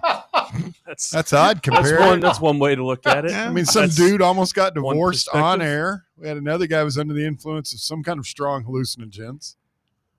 She's old enough. She can take it. I just think it's like, hey man, if she wants to be a fan, it's warts and all, man. It's all of it. You gotta, She has no idea what she's got. I mean, to pick Tennessee, not only just picking Tennessee because we're crazy, but an SEC school at that. She really ought to get up here for a game, though. That's good stuff right there. You check her out on TikTok, and she's making the rounds on Vol Twitter, all that good stuff. Rebecca Painter on the program. Final timeout of the show. When we continue, we'll get our final thoughts on what's happening as we head into the big weekend here. Man, this week has just flown by. Show's flown by. I got a couple of texts we'll get to. If you want to chime in, 865-966-3435. Speak now, forever hold your peace. The shocking conclusion of the drive coming up next. The Drive.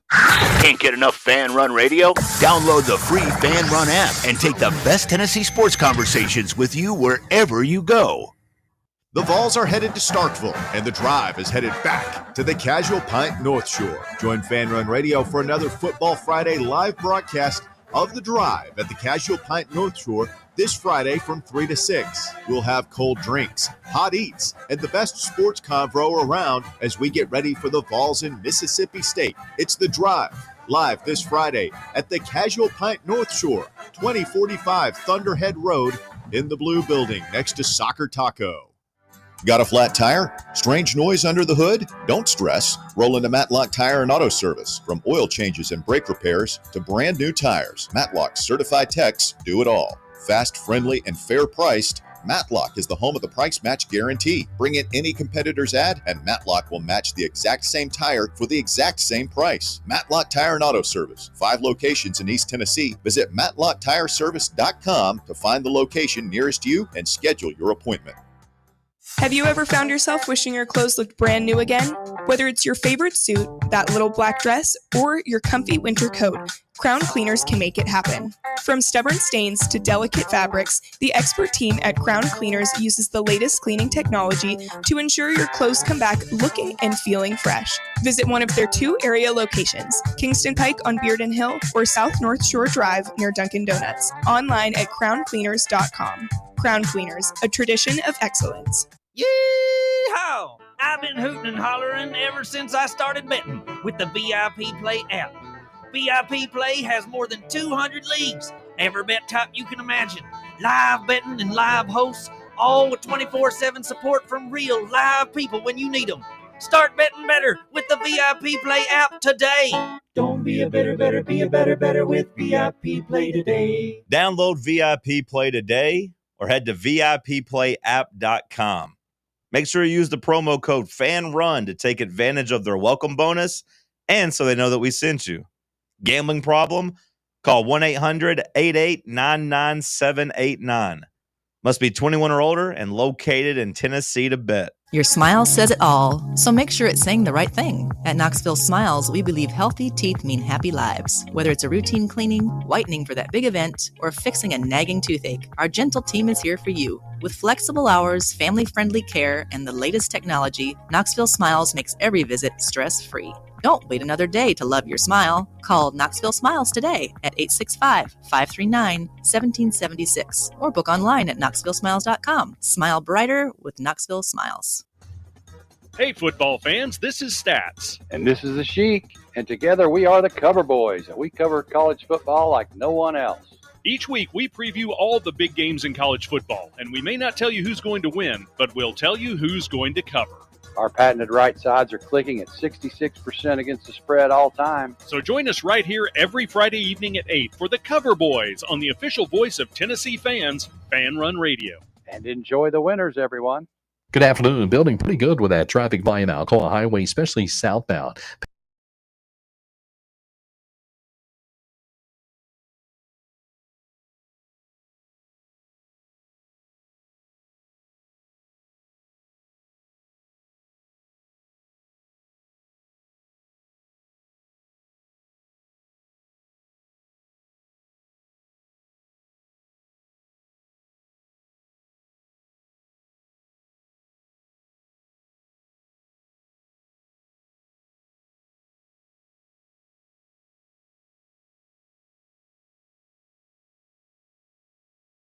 Calls.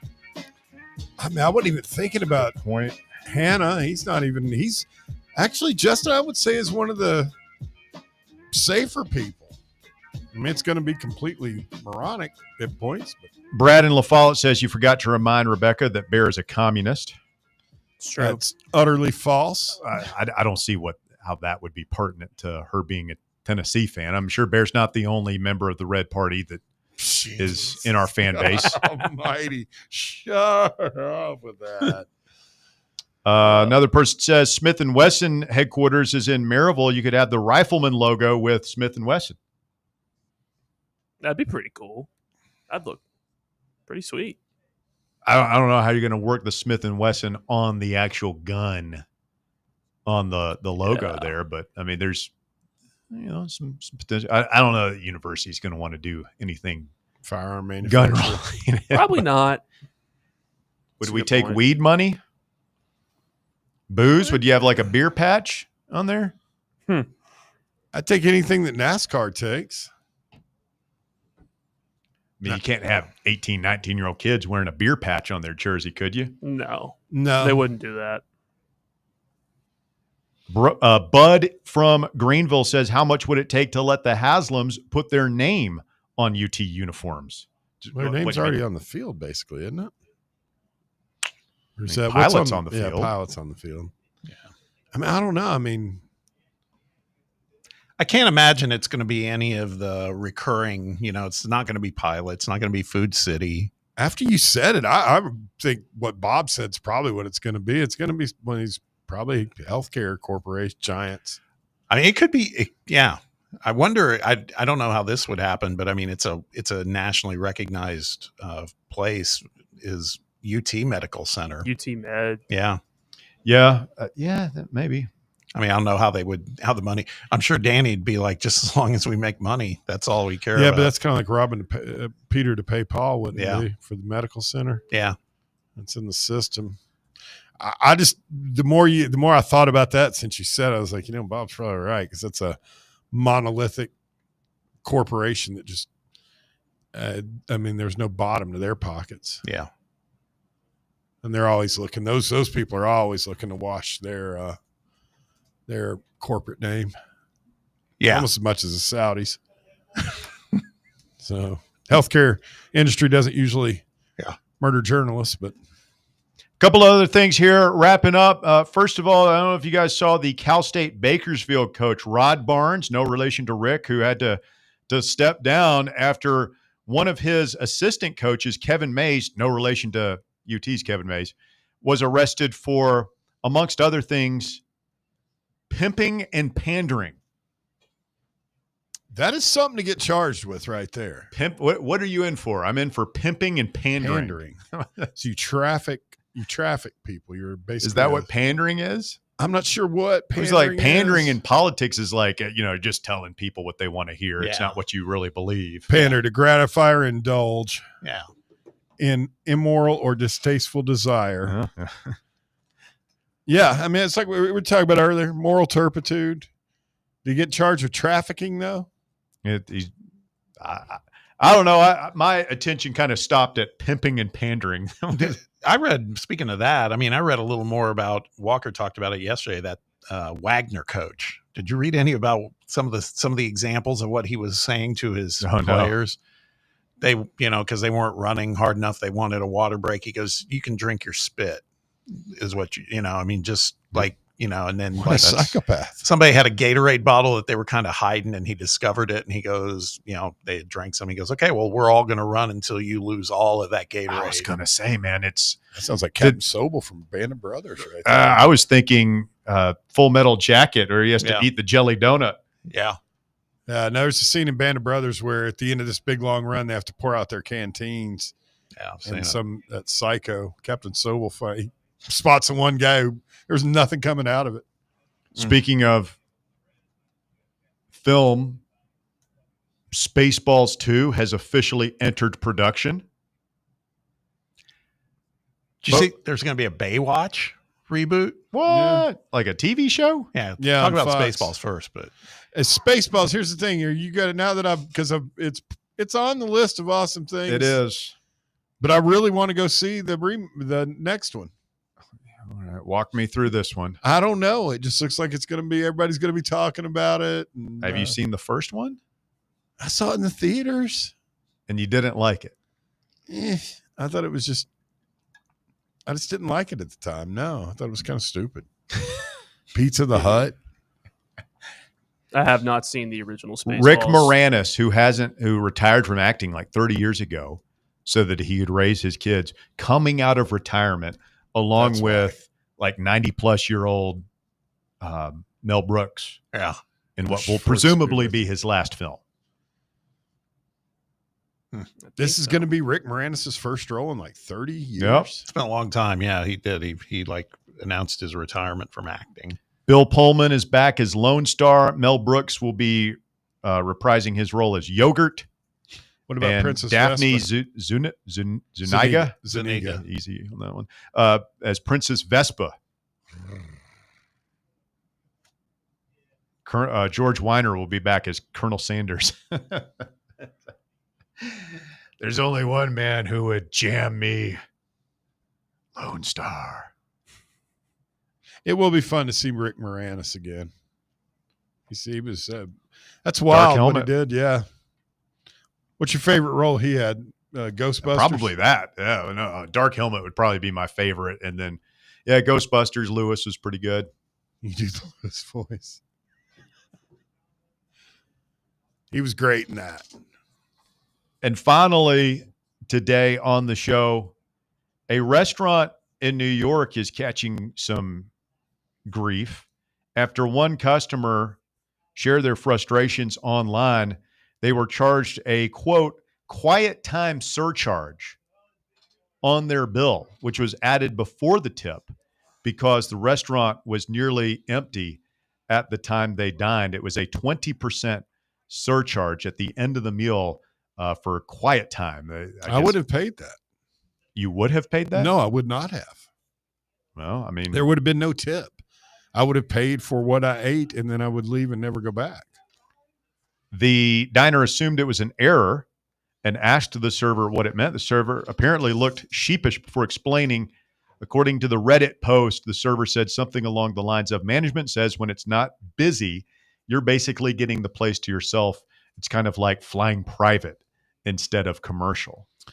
So let me get this straight. Because your restaurant's not good enough to where you're busy all the time, like really good restaurants in New York are, you're going to charge me for that.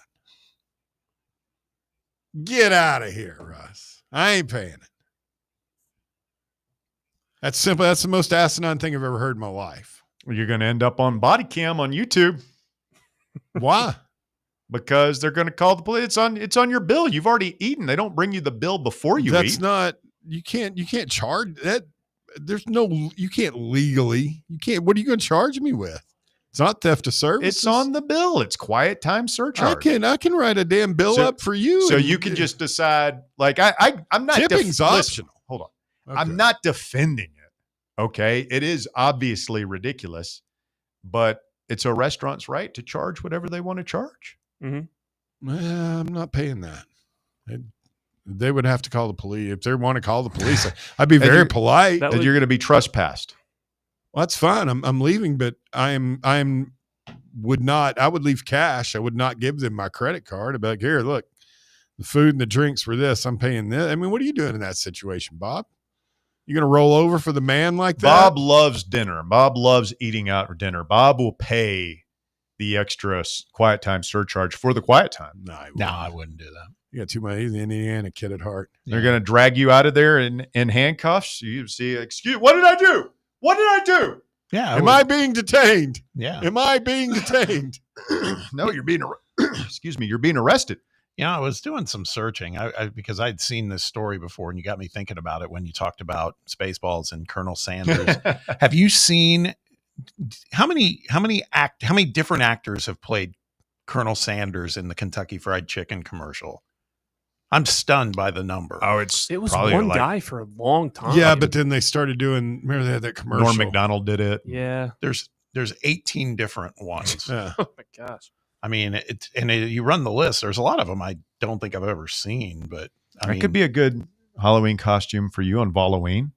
I could see Bob pulling off Colonel Sanders. Pull off Colonel Sanders. I got something I'm thinking about. Is it going to be a surprise? Like we have to wait? Yeah. Oh man, that's going to kill me. Yeah. So some of these names: Daryl Hammond from Saturday Night Live. Remember him? Norm Macdonald, who you just mentioned. Love Norm. Jim Gaffigan. He was one of the first. I remember ones, Gaffigan. Yeah, he was good. George Hamilton. He was the suntanned one. Tan Colonel Sanders. Dolph Ziggler, who's a WWE wrestler I never saw. Rob Riggle played him as well. He was a more athletic, competitive Colonel Sanders. Rob Riggle randomly showed up at Knoxville Top Golf about a year ago. Huh. Vincent Kartheiser, who, if you're Mad Men fans, you know who Vincent is. Yeah, Pete Campbell. Yep. Billy Zane. Zane. Rob Lowe. That tracks. I've never seen Rob Lowe as Colonel Sanders. They said his performance was a Sanders JFK hybrid. He made a rousing speech in support of sending KFC's spicy crispy chicken into space. Ray Liotta, rest in peace. I'll give it to KFC. Like, they have, proved. I have not eaten KFC probably in over 20 years. It doesn't. I've had it not recently, but within the past 4 years. It does not taste the same as it did when we were kids, especially when me and Bob were in the 70s. Well, there's just so many good. Like, if I'm doing fried chicken now, I'm probably going to Bojangles. I'm going to Popeyes. They're Popeyes. That was growing up. We talk about eating out. For my family, that was eating out. KFC? Oh yeah. Papa bring home a bucket of that? Yes. But they used different fryers back then. Yeah. It was fried differently. Yep. It'll never taste the same. It's broasted. Jason Alexander, Reba McEntire played. Hold on, I want to hear you and Bear talk more about how much better KFC was back in the 20s. Well, I mean, it was 20s. You go to hell, Russ. You're not that far behind. FDR administration really got KFC. Well, they had pressure. FCC, KFC. There were pressure fryers, like a pressure cooker. But it was actually the fryer was under pressure, so it made the chicken delicious. You did it. Now you got it. The potato. You could I'm see just them old waiting on ladies him to peeling use the word potatoes. tallow. Their fries were fried. That was more of a Crystal thing. Crystal used beef tallow when they'd fry their fries. You can still get it, man. It's just super expensive. It's not very good for you either. It causes a lot of heart problems. Where do you get that? Like at Costco or something? No, you can get. I don't know if you can probably get it at Costco, but like restaurants can still get it from like their grocery supply, like U.S. Foods, Cisco, PFG. Walker's back there going, "This is what I chose for a career." I mean, dude, you literally look back there in the back, and there'll be these old women peeling potatoes for your damn mashed potatoes back in the Bear day. waxing poetic. They had MSG in the green beans. It was fantastic, man. When did it become a crime to put bacon grease in your green beans? That's about the time I pulled out my revolver and asked the manager to go out for a draw. It's Crime against your body. Damn quiet time surcharge my ass. So what was the fanciest restaurant growing up, Bob? Bonanza. Oh, you had made it when you were going to Bonanza. Bonanza? Somebody had It's a done TV show. What is I've Bonanza? never heard. It was a No, it was steakhouse. like a steakhouse, kind of like Ryan's, but a little bit fancier. Western themed. Yeah, Bonanza, Bob, back me up. Ponderosa. There was Ponderosa. There were those were big. If the family went out to Bonanza, somebody had done something either incredibly You good. Piling the kids into the Studebaker and roll down to the Bonanza. Yeah, or Sizzler. You remember Sizzler? I do remember Sizzler. Western Sizzler. Sizzler was new era Bonanza. You get those. They had like your steak would come on like this wooden plate that had like a metal insert. Russ. I miss Incredible. Quincy's on Kingston Pike in Bearden. Quincy's is kind of like the big cheaper fat yeast version roll. of Bonanza. Did you guys have Shakey's Pizza here?